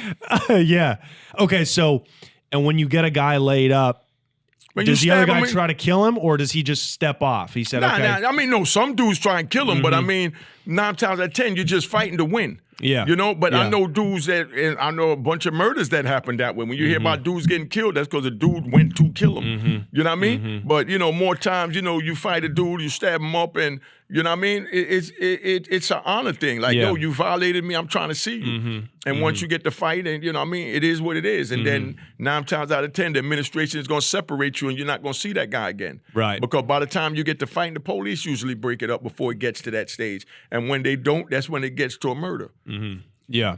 And when you stab somebody, he lives, you live, right? It's a fair knife fight. Yeah, but then they what transfer happens to you? They just transfer you, Yeah, right? the administration is going to separate you. Oh, so that's why you just kept getting transferred from prison to prison to prison throughout your time, especially the early years. No, I got transferred for hustling. You know what I mean? For what they call investigation. You know what I mean? They couldn't figure out how I was bringing the drugs in, but they knew I was bringing the drugs in. And we're talking heroin? Yeah, you know what I mean? Yeah, so they couldn't figure it out. So, you know, they'll transfer you to another jail. And then when you go there, then, you know what I mean? Because your name, even when I wasn't selling heroin in certain jails, my name came up because I was still fly and, you know, me. So they, you know, and then I'm hanging with the dudes that is hustling. And can you tell us here on the Connect how you were getting the heroin in the early years? I mean, you know, you get somebody to bring it in. Like you have one of your homies, you know, bring somebody's girl on the street, you know what I mean? You know, 10 grams of heroin, they bag it up in the balloons, they bring it in, and you give them 5 balloons for bringing it in, and they get 5 balloons. But each balloon is going to sell, you know, each gram goes, you know, for like $3,000. You understand what I'm saying? Wow. So you're off of 5 balloons, it's 15 G's right there. Right off the top. That's imagine what you're making off of a kilo. Like somebody on the street could just have a business selling heroin to people, bringing it to prison, and make insane amounts of money. Yeah, see, it depends what jail you're in, because some jails, if it's more drugs, a gram will go for like $1,000. You know what I mean? 800, 500. You know what I mean? And then some jails where it's not that, it go for 2,000-3,000. Right. You understand? Right. Just like cigarettes, in some jail they go for $20 for a cigarette. Right. Some jail they go for 60 and 80 Right. for one loose cigarette, not a pack. Now, when you were hustling in prison and you got balloons in successfully, did you stash them? You obviously didn't keep them in your own cell. Nah, you pay other people to hold it. Right. Everybody's paid to do something because everybody's trying to make a dollar. So you find a dude that don't bother nobody, just go to the law library or whatever, or, you know, just play sports or work at the school building, and you say, yo, here, put these balloons up for me. I'm going to give you 100 books. Yeah. And they put it up, and when you need it, you say, yo, bring me one of those. Back on the move. And he wouldn't dare dip into the stash. Nah, he know better than that. Yeah, you know, because you're getting carved up and you do that. Because you got to remember, like you said, when you have these knife fights and we fight with each other and they separate us, we got homies at these jails that we each going to, and we're going to send a kite. White boy Johnny got into it with Unique over there in Atwater, and he's on his way there to Beaumont. So now, before you even get off the bus, they waiting for you. You know what I mean? Did you see that happen? Did you see people getting stabbed getting off the bus? Dude, that was every day in any prison, man. Any day the bus come, somebody's getting stabbed. So they step off the bus. Everybody's chained up. They're getting off the bus. No, they get off. They make it all the way back to the unit. Yeah. You know, they go through the thing and they send them back to the unit. When they go in the unit, you know what I mean? Somebody's there that know what they did in the next jail. And be like, yo, that nigga Johnny was ratting in the other jail. You know what I mean? And the white guys be like, what? Well, we don't want no rat in our car. And they'll come, bang, bang, bang, and they'll just stab you up and run you off. Yeah. Or they'd be like, yo, you know, Johnny was always with the SIS. So, you know, they think he was ratting at the other jail and they beat him up and ran him off the compound. Right. So now they'll come to you and say, yo, what happened at the other jail? And when you tell them they don't like what they say, look, well, you got 2 choices. You could go check in or we're going to airlift you out of here on the stretcher. Yeah. You know, but we don't want you on the compound because you suspect. Right. You know what I mean? Right. So they give you 2 choices. Either you go or we, you know. So if you know the bus is coming, you're living in a jail, prison, you're just going about your business. It's not even a thought. You're like, oh, the bus is coming. Somebody's getting stabbed today. When the bus is coming, we all go to the store and buy a big case of butt-naked soup because we anticipate a lockdown. Wow. So every Tuesday the bus comes. Wow. Tuesday and Thursday. So everybody make sure you have soup. So dude might be like, man, I ain't got no more soup. Give me 5 soups. The bus coming. You know what I mean? It's a known thing. It's known. All the inmates know. Period. We gotta go to commissary and stock up because somebody's getting stabbed and we might all have to stay in here for a couple weeks. When I got to Atwater, when I got to Atwater, 33 of us came on that bus. In 30 days, it was only 3 of us left. Everybody else got stabbed up within those 30 days, waiting on their paperwork to come, showing that they was hot. Out of 33 men, 3 was left. One of them was a white dude from like West Virginia that came in with blonde hair, blue eyes, long hair down his back like a hippie. You know, I seen that boy 30 days later. He had a bald head, big SWAT stick on his neck, spider web on his cheek, teardrop on his face. You know what I mean? And I was talking to him in Oklahoma when he was just a hippie. Yeah. So now I see him on the compound, and he roll up on me, and he's walking, he's bopping like, you know, like he's got big the juice. Aryan Brotherhood. Yeah. You know, and I'm like, yo, what's up? And he's like, nah, I got these 5 knives on me. They got me holding the knives. You know what I mean? And I'm looking at him. He got the bald head, the SWAT stick. I'm like, yo, what's up with all the tattoos? He like, now, you know, I had to get branded in. I said, but dude, you from West Virginia. You know, I hustled out there. Yeah. What you gonna do when you go home? Man, I gotta worry about that when I get there. But right now, I just gotta survive on this motherfucker. Wow. So what happened to those other 30 people that got stabbed? They either got stabbed and killed, or they got stabbed and they got shipped out. Nah, they got stabbed and got shipped out. They don't normally, but man, yeah, but I'm not gonna front. I'm gonna get the props where it's due. Them white boys in the federal prison, they stabbing to kill something. They're not stabbing just to stab you. Like a black person think twice. Yeah. You know what I mean? A Mexican, you know what I mean? They'll think twice, but they're gonna stab you to It's hurt like punishment. you. It's, Yeah. No, I mean to hurt you. Ain't no, you know, punishment is when you're doing it with a homie. Right. But I'm saying the white guys is you know, especially like when I was out in Victorville, is bloodthirsty. You know what I mean? With their own. They kept their car clean. Because there wasn't a lot of them, so they had to let everybody know they could hold their own. Right. And they did hold their own. Right. You know what I mean? If a dude come there and he white and he hot, yo, it'd be so funny, right? Like I got to do a show about that on my joint. White dudes come there. You understand? And he's on the compound for a few days, maybe a week, and then while he's waiting on his paperwork to come, but some other paperwork come, let's say from another jail or whatever, or they find something saying that he's hot, you know? What does hot mean, just for the fans? Means a rat.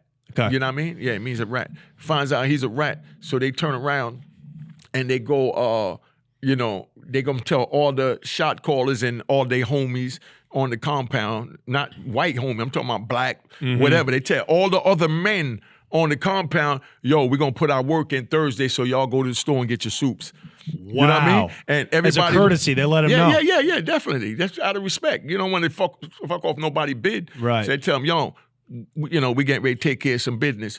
You understand what I'm saying? Yeah. So make sure you get your soups. And listen, and the crazy thing is, the one white dude is walking around with them every day, and they might be like, yeah, hold up. Yo, Johnny, yo, we getting ready to punish this, you know. They don't tell you who. They say, we getting ready to punish somebody. Right. You understand? Right. And then somebody tell you, yeah, they're going to punish Kenny.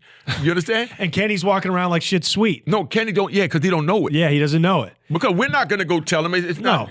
You know what I mean? Like, you know, you don't get involved in that because Kenny said, Unique said that y'all going to do something. Now they're going to come get me. Mm-hmm. Yeah. Or they're going to go to my homies and say, yo, your man went and bop, bop, bop, bop. You know, so then my homies got to check me now. Yeah. Because you don't get in other people's business. Yeah. It's kind of like, you know, you see in the mafia, the mob movies, like The Godfather, they know Paulie is ratting. Paulie set up Vito to get killed, but he's driving around everybody looking for places to go to the mattresses, not knowing that his, you know, about to get a bullet in the head. Exactly. It's like that. But it's like the weirdest thing to see in prison because picture a whole week, man, of everybody moving around like nothing is happening, and they're saying, and they're telling everybody that Johnny's getting stabbed on Thursday. He's marked for death. Yeah, so get your stuff. Everybody on the compound knows that Johnny's getting stabbed except Johnny.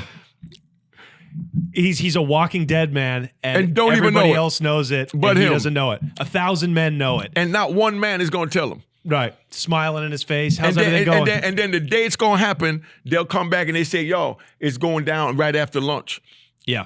And that it's really get your So soups, then now, get what you dudes need. know, go in, go get your shower, get ready, because if you're in the yard working out and they go down and they run you in, you're not going to get a shower for a few days. Right, because you're going to be Locked in the cell while they're doing the cell. investigation. Yeah. You know what I mean? And when these hits went down, did that person usually end up getting killed? Yeah. Oof. Yeah. And does that one to the neck, or is that a bunch of body shots? It just depends on how it turns out. You know what I mean? How the dude feel like stabbing him or where he feel like stabbing him. Like I remember my first morning in Victorville. Yeah, in Victorville. in August. Like there was August 31st, because y'all can look this up. Whatever I tell you, look it up. What year? 2018, you know? Well, this is recent. Yeah, right before I came home. 2018, when I just got there, because I got released in 2020. I was there 2 years, man. I put on about 60 pounds because we stayed locked down so much from all these stabbings, you know, and all they fed you was cakes and bread. Yeah. You know what I mean? And you're doing push-ups and dips. And You know, but I stopped even doing push-ups and dips. I just kept my window covered up, the doors out, and I'm in front. I got a cell in front of the TV. I could lay in the bed, look at TV, and I got a remote control in my calculator, and I'm just watching TV all day. I didn't even think about working out. So I just blew up. Yeah. But by the way, I thought TVs weren't allowed in the cells in the feds. no, they're not. I'm talking about outside the door. Gotcha. I could lay in my bed. You buy a cell close to the TV. The first 5 to 7 cells, first 8 cells in the feds, in the penitentiary, is facing the TVs. Right. So those are the cells you want. So when Right. you go there, being that I had money, I had drugs and access to what everybody wanted, I tell them, y'all, I got $500. Let me get that cell. And we brought a cell for $500, $200, $100. You know what I mean? You bought it off somebody. Yeah. You know what I mean? Say, yo, I'm trying to get that sale. You know what I mean? I give you $500. You know what $500 is to a dude in jail? Man, I'll move in with Johnny down the hall. Yeah. You can have this motherfucker. Yeah. But they don't even watch the TV, and when they go in at night, they go to sleep. You know what I mean?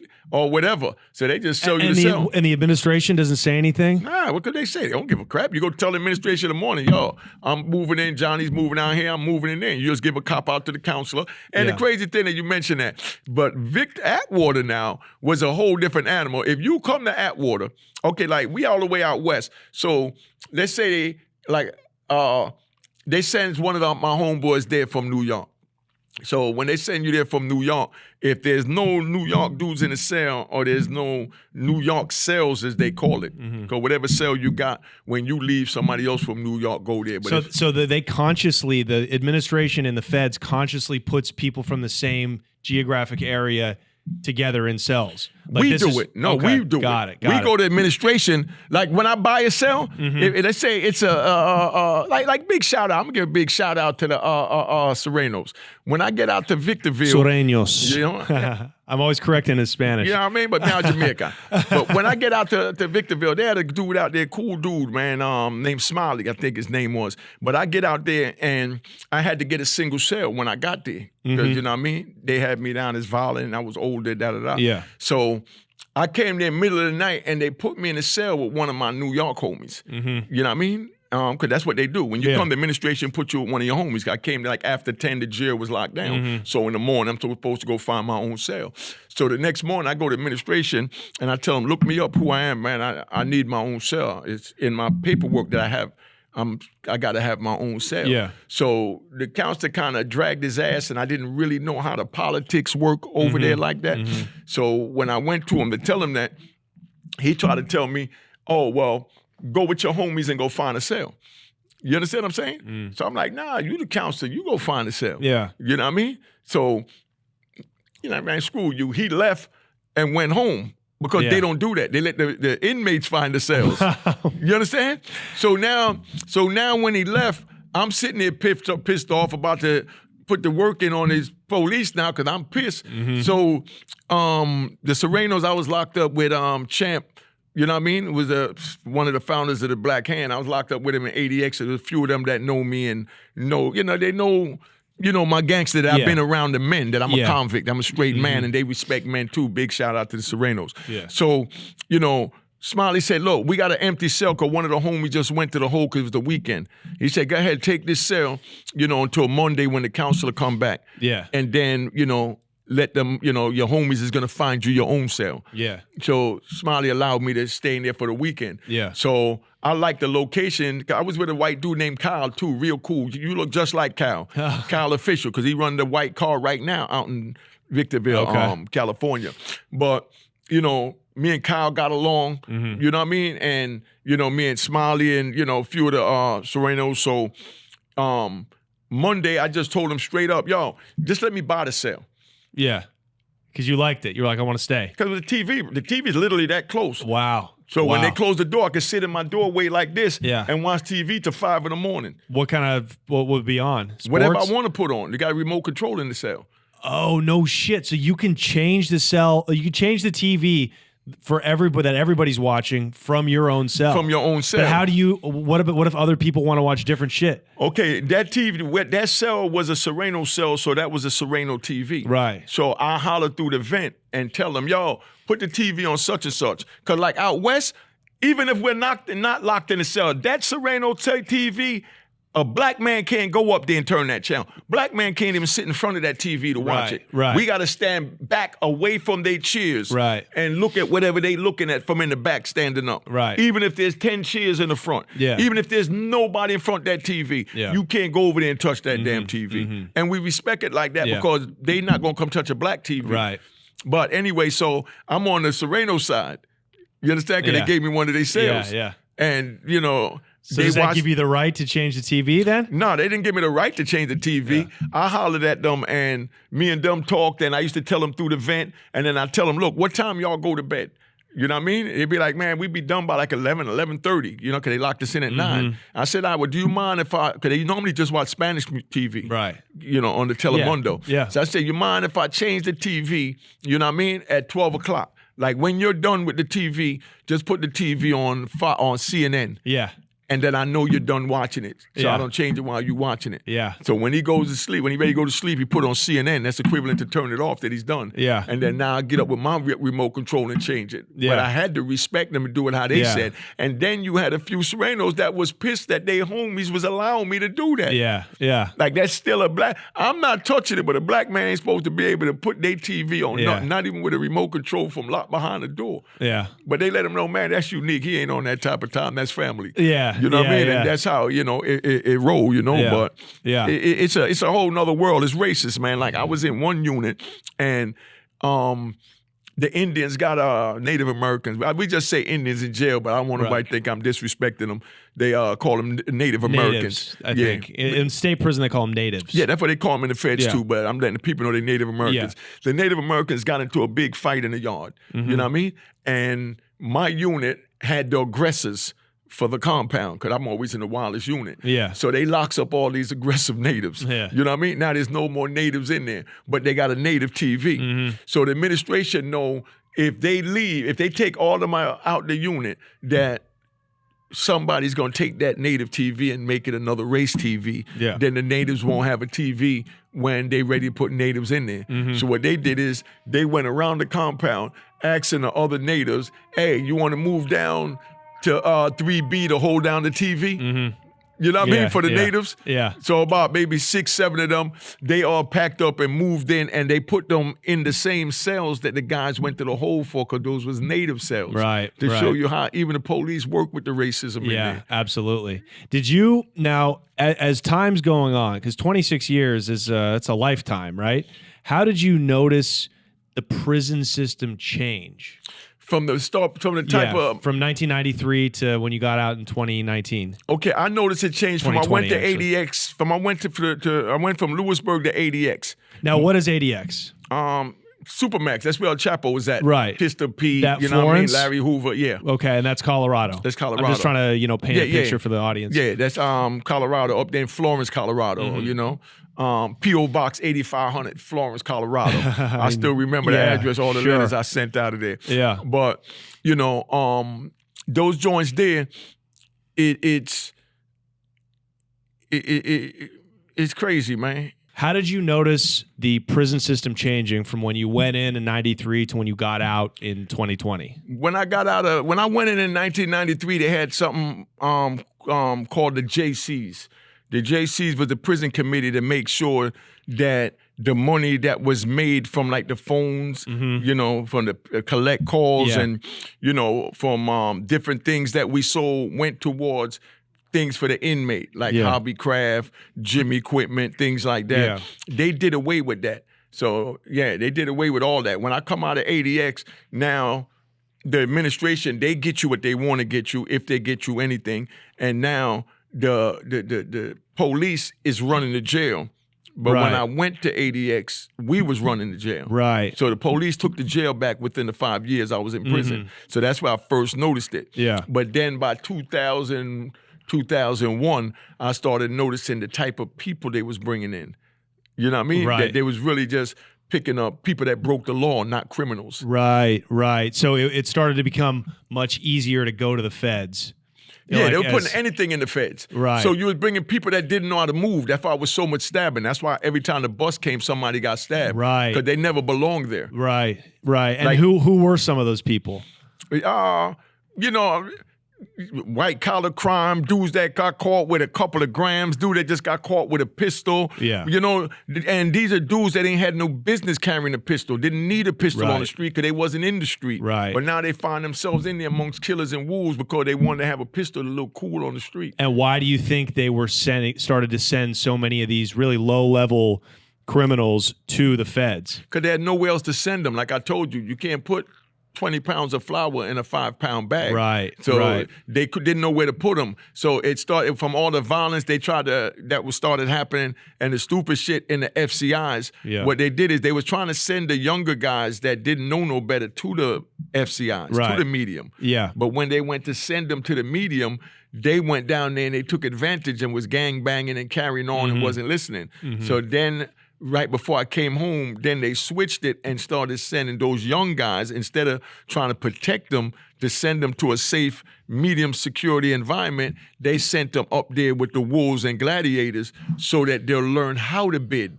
Wow. Because they putting them in the medium Right. where there's no one there to teach them nothing because anything goes. Right. And then they just took advantage of that. What's so interesting that you just said that most people don't understand is learning how to bid.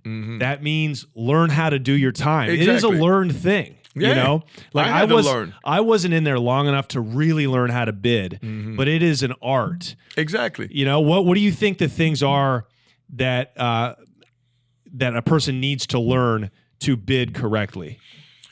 To do a Don't bid gamble, correctly. pay your debts, mind your business, stay away from the TV and stay away from the phone. Why stay away from the TV? Why stay away from the phone? What does that mean? Because you're going to have these TV hogs that's going to feel like they own the TV. So you sitting here watching something and a dude just come in and change the channel.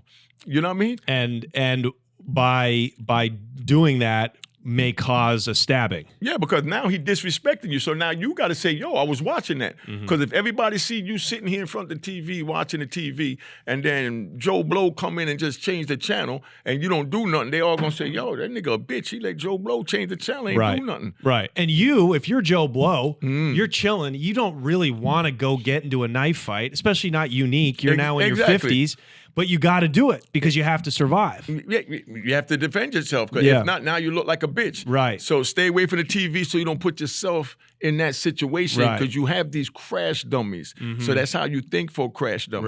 Right. You understand Yeah. what I'm saying? Yeah. You have to think for a crash dummy. Now it's 2018. Donald Trump, the great Donald Trump. Well, we want to get this monetized, so I don't have any opinion on Donald Trump, but because he's a very controversial figure.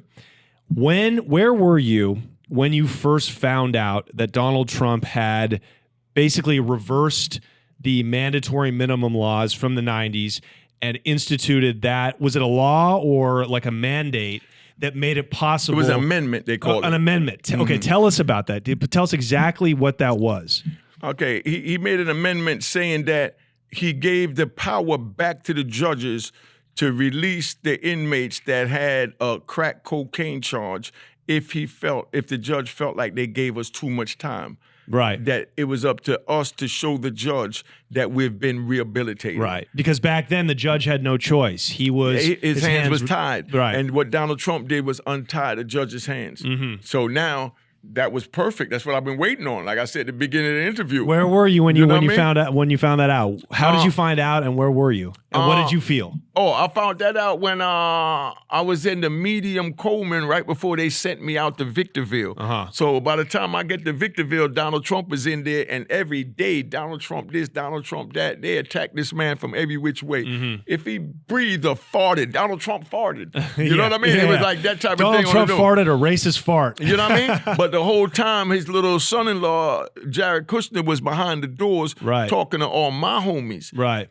that Right. was doing good, that got their life together, that went home. Right. You know what I mean? And they were sending word back like, yeah, we working on something with Jared Kushner. So everybody give the credit to Jared Kushner because he did the footwork. So did all the inmates doing life on the grapevine that is a federal system hear about this amendment Yeah. and say, this is our chance? Yeah, that was it. And so did you immediately start putting the paperwork together? Like, what was the steps I didn't put you it had to together. do? No, I didn't put it together when it first came out because it wasn't for people like me.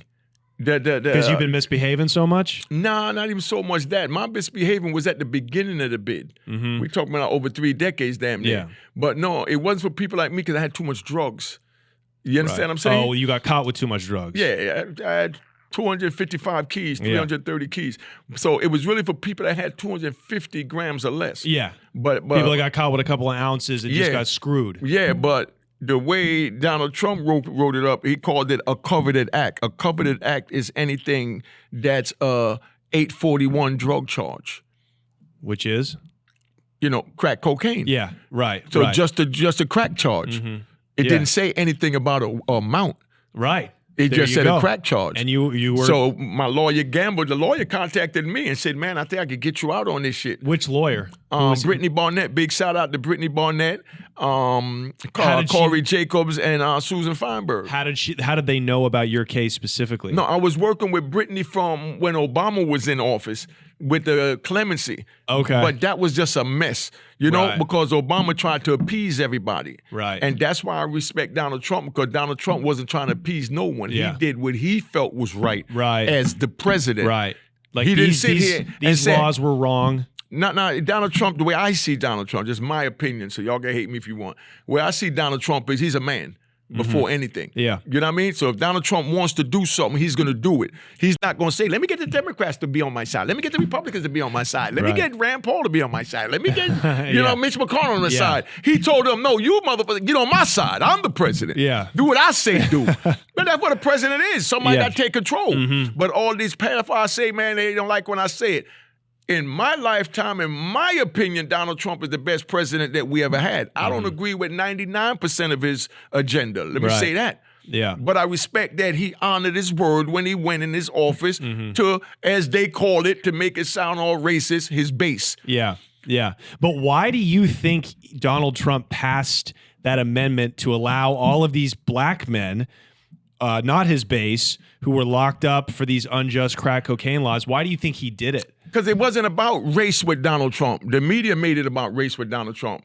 Donald Trump knew it was unjust. He's from New York because he was here for the Rockefeller law that Right. Russell Simmons knocked down. Right. You understand what I'm saying? And then he had Jared Kushner that was behind him. You had Kim Kardashian went to see him, and people went to him and brought it to him. Yeah. You understand what I'm saying? And then he also knew that he could score points from that. Yeah. But he also knew that it was wrong. Yeah. Yeah. So it was political, and he knew it And was personal. wrong. Yeah. Yeah, you understand Yeah. what I'm saying? Yeah. So, when he did it, there was Republicans that was still fighting him. Yeah. And he went and got with them, called them to the White House one-on-one and said, look, man, we need this because we're trying to get these blacks to see what time it is that we ain't racist as they think, because the Democrats didn't do it. So forget the Democrats. We're going to pass it as Republicans. Right. Because it was the Democrats that put them away as Democrats with the crime bill that, Yeah. Joe Biden wrote, that, Hillary Clinton. that Bill Clinton signed. Clinton. Yeah. You know what I mean? Yeah. And that's how that played out. Yeah. So like I said, I don't have an opinion on Donald Trump like that, but I like the fact that he's a man. When he came in, like I said, 90% of the things he did I don't like. You know what I mean? But it's not up to me to like. Yeah. You know what I mean? I couldn't vote. I didn't vote. The people that voted for him, that's what they Yeah. wanted him to do. That's what he said he was going to do. Yeah. And why I say to me he's the best president, because he did everything he said he was going to do. That man went down a checklist from he got in office. Find me another president that ever did that. Whether Yeah. you agree with what they're going down a checklist on or Yeah. not. Yeah. Donald Trump, I'm gonna take this, check out what I'm doing here.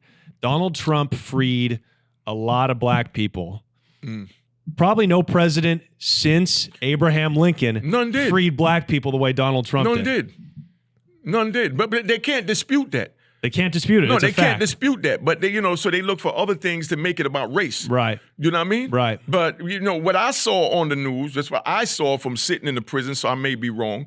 What I saw is Donald Trump tried to work with the Democrats and all that, but they so busy worrying about how he talk. He's a New Yorker. Yeah. I'm a New Yorker. They don't like the way we talk. Yeah. You know what I mean? But if we're trying to get to the same goal, let's work.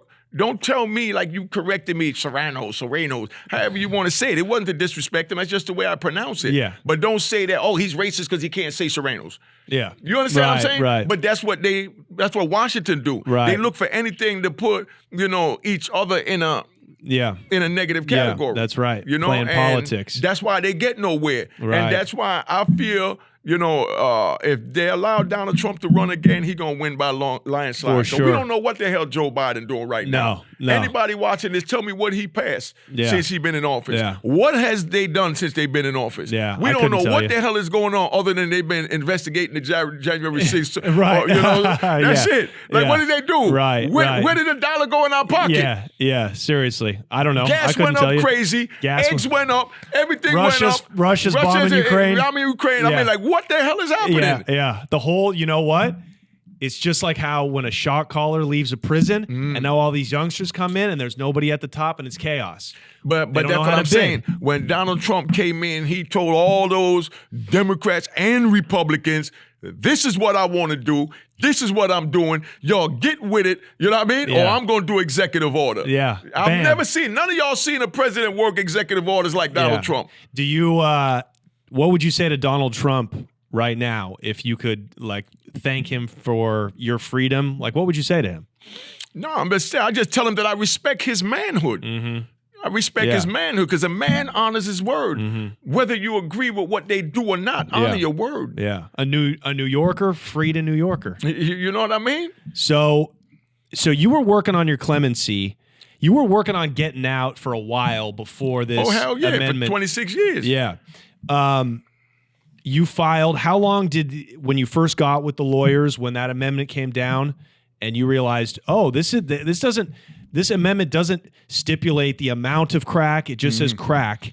How long did it take from the filing until you found out that the judge had approved? Oh, man, that shit was fast. 45 days. Really? Yeah. That's all it took? Yeah, it came back so goddamn fast. Come on, I had a fucking box of awards and certificates to prove that I was rehabilitated. Look what I'm doing now. Right. Shit, I'm on YouTube with 50,000 subscribers, and I'm sitting here with world-famous Johnny Mitchell. Bro, we're rolling in a drop-top Beamer down Fifth Avenue. You know? You went from watching dudes get stabbed off a bus, 80X, 23-1, never seen the sun.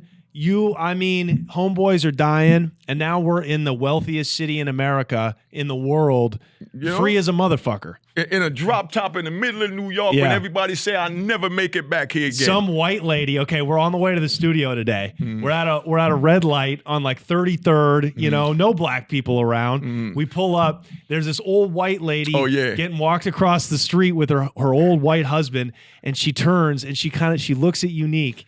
And she kind of like mumbles something, she's drooling and shit. And Unique kind of waves at her. And I go, Unique, you know what she just said? She goes, you're so beautiful. Like, look at that. Yeah. Look at that. This is a great country, She can see my bro. glow, man. I mean, I'm happy to be free. I don't let nothing bother me. Yeah. Now, you know what I mean? You think being locked down all that time, do you really appreciate your freedom more? Hell yeah. Yeah. You know what I mean? I most definitely. I appreciate it every day. Yeah. I have to. You know what I mean? Or, you can't look a gift horse in the mouth. Yeah. And you can't take things for granted like, I got my freedom, forget everybody, forget that. Yeah. No, I made promises to God while I was in there. I was going to try and help the youth, and that's what I'm doing. Yeah. You know what I mean? Yeah. It ain't about coming out, I'm free now, forget all my promises, forget all my prayers. No, Right. I got to honor my prayers the same way Donald Trump honored all those racist things that I don't like. Right. You know what I mean? No, but I'm saying, but I can't say I don't like him. Yeah. Because he honored what he said. He told America what he was going to do when he got in there. Yeah. And they voted him in. So, you know what I mean? Get mad at America. Yeah, for sure. They put him in there. They didn't have to. At what point in your bid, what was the moment where you said, I got to stop the foolishness, I got to stop with bringing drugs in, I gotta stop with whatever, the violence. What was that moment where you said, I got to start getting my degrees because I need to start working on getting out of here? When I was in Lompoc, and you've been down for about maybe like 7 or 8, right? I got locked up in '93, and this was 2001, so about 8 years. Yeah. When I was in Lompoc, I met Richard Pena out of New Orleans. Richard Pena. It's pronounced Penna. So I was waiting on you to correct me. No, I was letting it go. but he's official gangster from Louisiana, official dude. But I was with him in Lompoc, and me and him was in the hole together, and he told me something that made me think. He was like, yo, me and you got too much money to be around these dudes. They don't understand it. He said, because he was in the hole for screwing up. I was in the hole for screwing up, hustling. So he said, man, you got to file Chapter 11. Bankruptcy? Yeah. Now tell me, what does that mean? That means you got to play broke in prison. Because when they see you shining and flossing, that attracts the bullshit. The heat. The haters. Forget that. I'm talking about the haters around you. You understand what I'm saying? We could deal with dodging the police, but it's the haters. You understand? So you got to play like you're broke. You have haters on the street who see you shining on 125th. And you got haters and in they the want to prison. come see you with the pistol. And in prison, they see you with the most soups. How do you shine in prison, I guess? I should ask that. Go and visit every week. Every Yeah. time new sneakers come out, you buying 2-3 pair, and they only got one style, but you buying 3 pair of the Right. same sneakers. They never dirty, and like this jacket that I'm wearing, I might get a dark gray sweatsuit and a light gray sweatsuit, and I take it to a dude that works in a tailor shop, and I get him to put the dark sleeves on here like this, and then put that on it. Then I get somebody to make the letters that say NYC, and I put it on my prison sweatsuit when all they sell is a regular sweatshirt like you wearing. Right. But here I go throwing on a hoodie walking through the prison. Yeah. You know what I mean? Yeah. And what about phone time? You what understand? about phone time's unlimited, right? Oh, man. Everybody, I'm buying everybody pack number because there's dudes that can't even afford to use the phone. What's pack number? Because you get an ID number that you got to put in the phone Yeah. to activate, your numbers. So you put your numbers on somebody's list, and then they give you their number that activate their phone. Yeah. And then you use it. So you send money to their books, and then you could use their phone and from dialing their pack number and call your family members. And now instead of only 300 minutes a month, you got 600 minutes a month. Yeah. And you buy 5 of them, you got 1,500 minutes a month. And so you would just buy that for inmates that were broke. Yeah. You know that they You're try like to, the Robin Hood of the fucking cell block. you know what I mean? But look, so I'm feeding everybody by using their phone time. Yeah. And here I go with the flyer shit. I'm coming, I'm getting off one phone, getting on the next, and I'm eating big bowl of food, Right. and you know what I mean? So why a hater would see this and try to come at you with a knife, but how would he? They ain't so much come at you with a knife. They're gonna drop note to SIS. Oh, Yeah. he got drugs in his cell. He's using somebody else's pack number. Right. They try to take my phone for 24 years for using one person phone. Yeah. Wow. And Wow. I still got the shots. I saved everything because some of the shit they did to me is Yeah. I couldn't even fathom how they even thought to do that. Did the guards, were you ever worried about actually being set up and killed by the COs? Nah, because I made sure everybody eat. You know what I mean? Just like Yeah. on the street. As long as you're making sure people eat, you're Yeah. not going to have a problem. How much money do you think you made hustling in prison in 26 years? If you just had to estimate. Nah, I'm not even going to put that out there. But put it this way, I paid for lawyers from in there. I paid those for a ain't number cheap. of different lawyers, lost a number of different appeals, hustled again, got more lawyer, paid more money, paid for a lawyer, and got robbed out. It's like I was hustling to give my damn money to the lawyers. Yeah. You know what I mean? Yeah. Because they were denying. But just knowing you have something in, it gives you that glimmer of hope Yeah. for the year and a half. Yeah. Or 2 Yeah. years it might be Keeps a pending, man going back going, and forth. for Yeah. sure. Just that hope. But if you ain't got nothing in there, that's when, you start thinking, damn, man, I ain't never getting out this joint. So Did you feel that way sometime? oh yeah, most definitely. But then I always told myself, nigga, was you stupid? Snap out of it. You know what I mean? I mean, I talk to myself. Yeah. I start getting like that. But hold up, what the fuck is you talking about? Snap Yeah. out of it. I let my other, Where do you get your mind from? Where do you get your resolve from? Where do you get this? It's optimism is what it is. Where do you get this from? Did you inherit it from your father or your grandfather? Maybe I know you didn't have a close relationship with your biological father, but yeah, where does this come from? My mother's a Garveyite. You know what I mean? Yeah. My mother's father is Marcus Garvey's first cousin, and my grandfather, which is Marcus Garvey's first cousin, always said, you know what I mean? Nothing can stop us. When you go Yeah. foreign, you make it to the top. Don't let nothing stop you, and don't let no one take you astray. And when they say go foreign, it means when you leave the island to go to a foreign country, country. whether you're going to England or America, but that's foreign, to another foreign land. Don't let nothing stop you, and don't fall into the foreign traps that they have. Right. Because the people there is already stuck in their ways. Yeah. So you have to go around them. Yeah. And if they get in your way, go through them. Right. And would you talk to your mother? How often did you talk to your mother when you were locked up? I talked to my mother quite regular, but sometimes I didn't talk to her for 6 months. Sometimes I didn't talk to her for a year. You know what I mean? Yeah, if you were in the hole, maybe. Or Yeah, you know, the whole, I'm working on my case, but my mom's understood. You know what I mean? When I called, she was like I just told her last week. You know, I'd be like, and I'm trying to make an excuse like, yeah, Mom, you know, I was in the hole for 8 months. Yeah. And she's like, baby, just do your time and get home to me. Wow. So Go she focus kept on doing your time. She kept the optimism too that you would make it out. My mother said, man, just focus on getting out. Don't worry about mommy. Mommy all right. Right. Always told me that. Wow. But that was always my biggest worry. Yeah. Yeah. You know? Yeah. And who was the first person when you found out, you know, if you go watch the episodes that we do on the Connect with Unique, you've got a punk ass counselor, case manager, a case manager who was a punk motherfucker, but he's the one who told you, I need an address. You're rolling up. Yeah. You're getting out of here. Who was the first person that you called? I didn't get to call anyone because we was locked down. Why? Someone got stabbed or Bill COVID? got murdered the night before. And we was locked down in Atwater. So they come and tell me to go out. We ain't got no access to no phone. I'm trapped in there.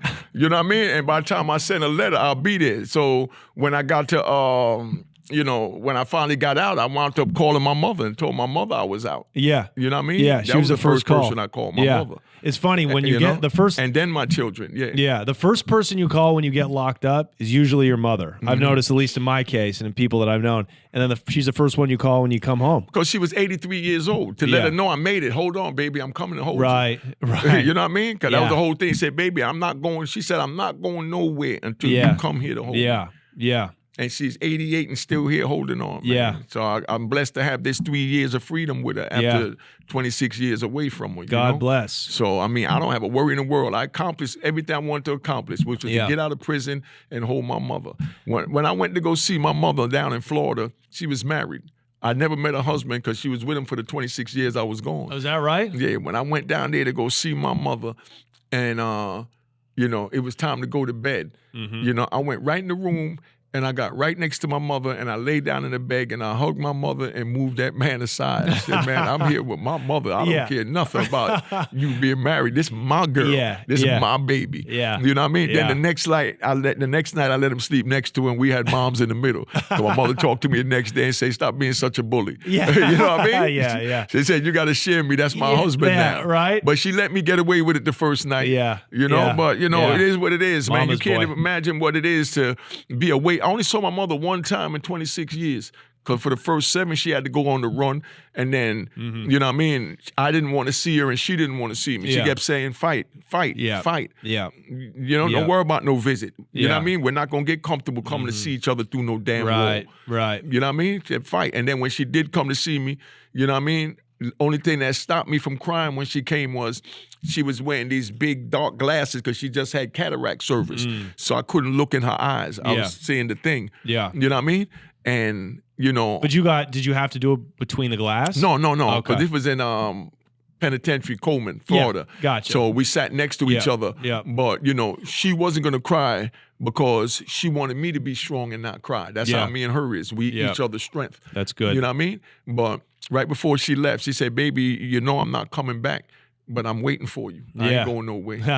You know what I mean? That so Jamaican when I got strength. that freedom, I just called and said, Mom, I'm here. You know? And they tried to tell me, oh, you can't go to Florida. You got to go here. I'm going to see my mama. Wow. Y'all got to violate me. My first stop is my mama. Wow. So know you what I mean? weren't supposed to go to Florida. Nah, and you just violated and went there. Nah, they gave me permission. I told them I'm going. Yeah. You know what I mean? I said, I haven't seen my mother 26 years. It's a pandemic.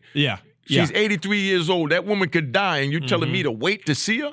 When I haven't seen her in 26 years?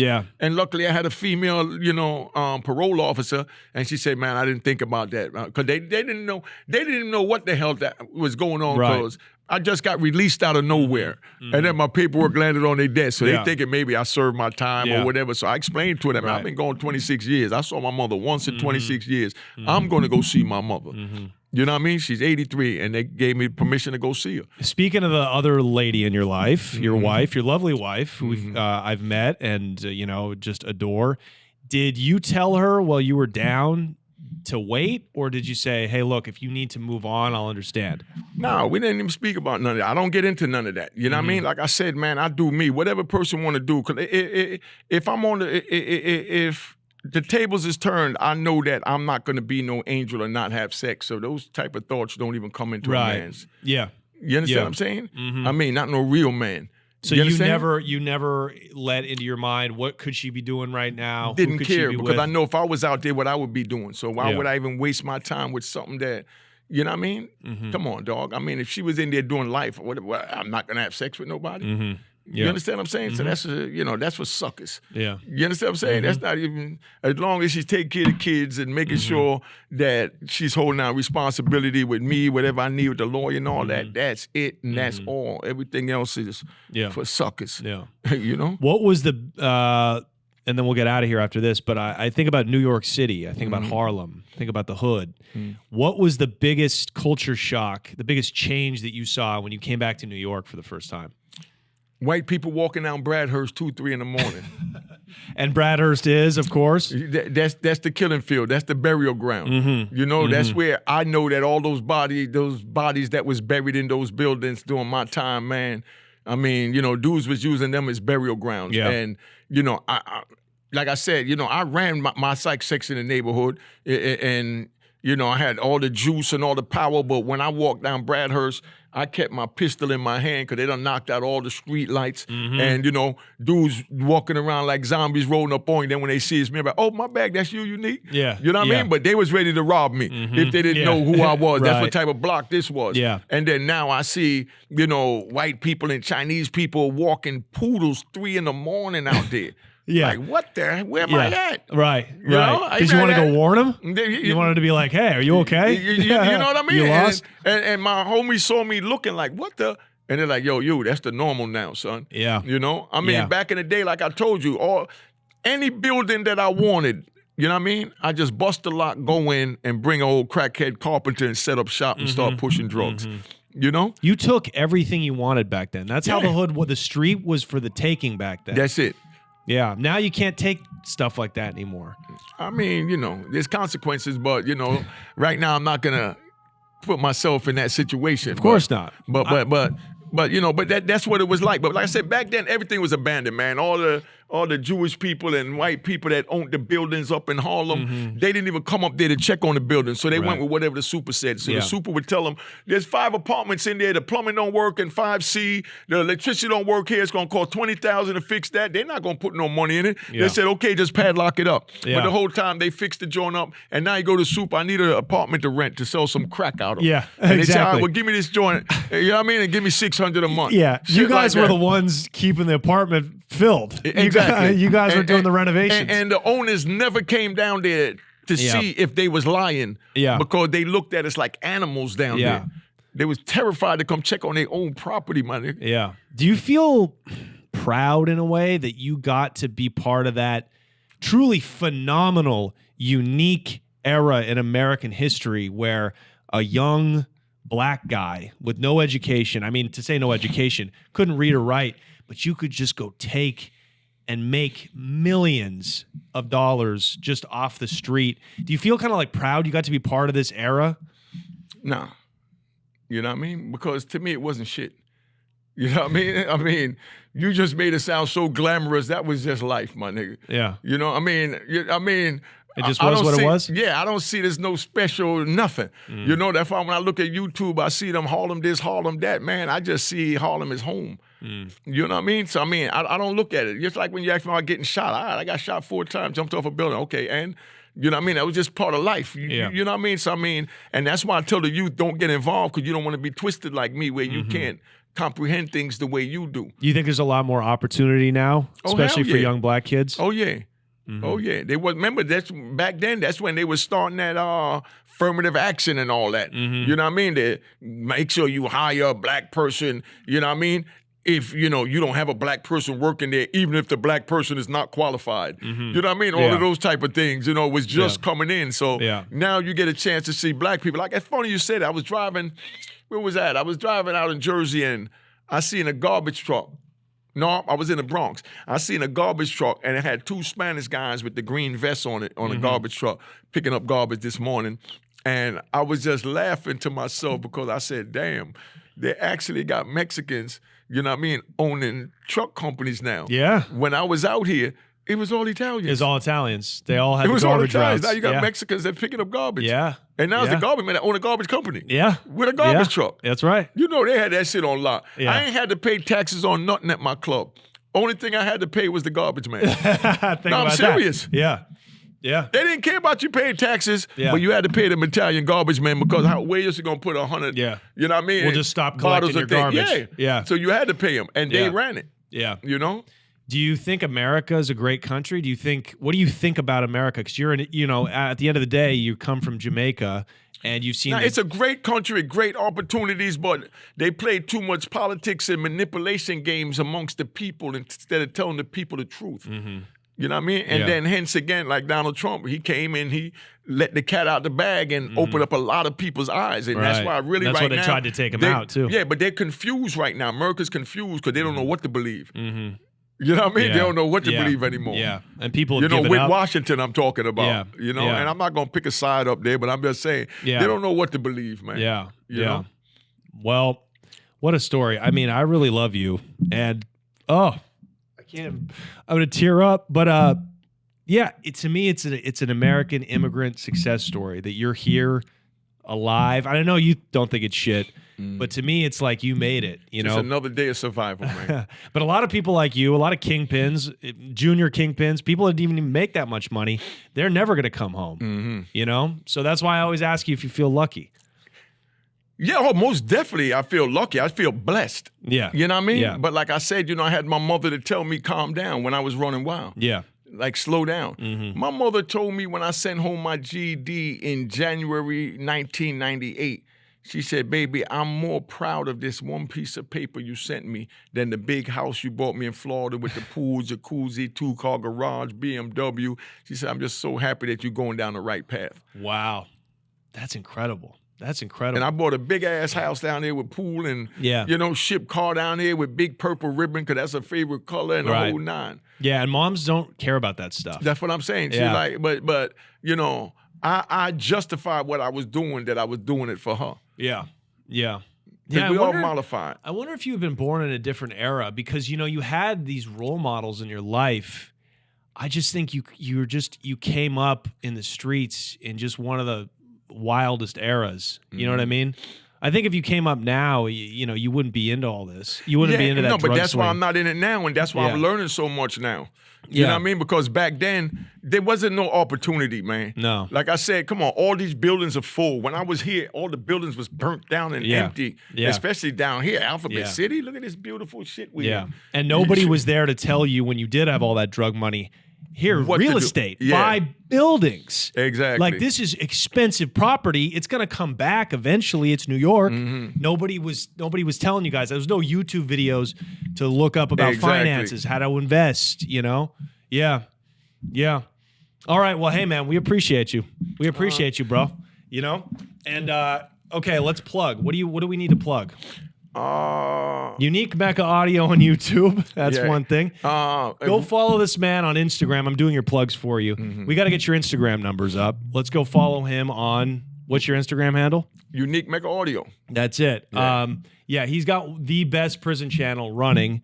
You may see him on TV very soon. We got a lot of... I got my podcast, Unique Mecca Audio Podcast on Spotify, iTunes. Yep, exactly. And just look out for him, man. He drops content. You drop videos every day. 5 days a week.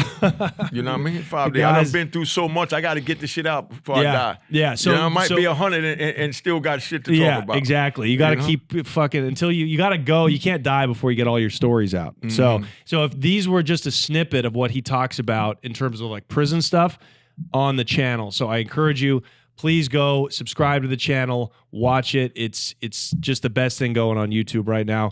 Thank you so much. We're going to get out of here. We're taking up too much of your time. Harlem, New York legend, and, one of my heroes, Unique Mecca. Thank you, buddy. Appreciate it. All right. We out of here.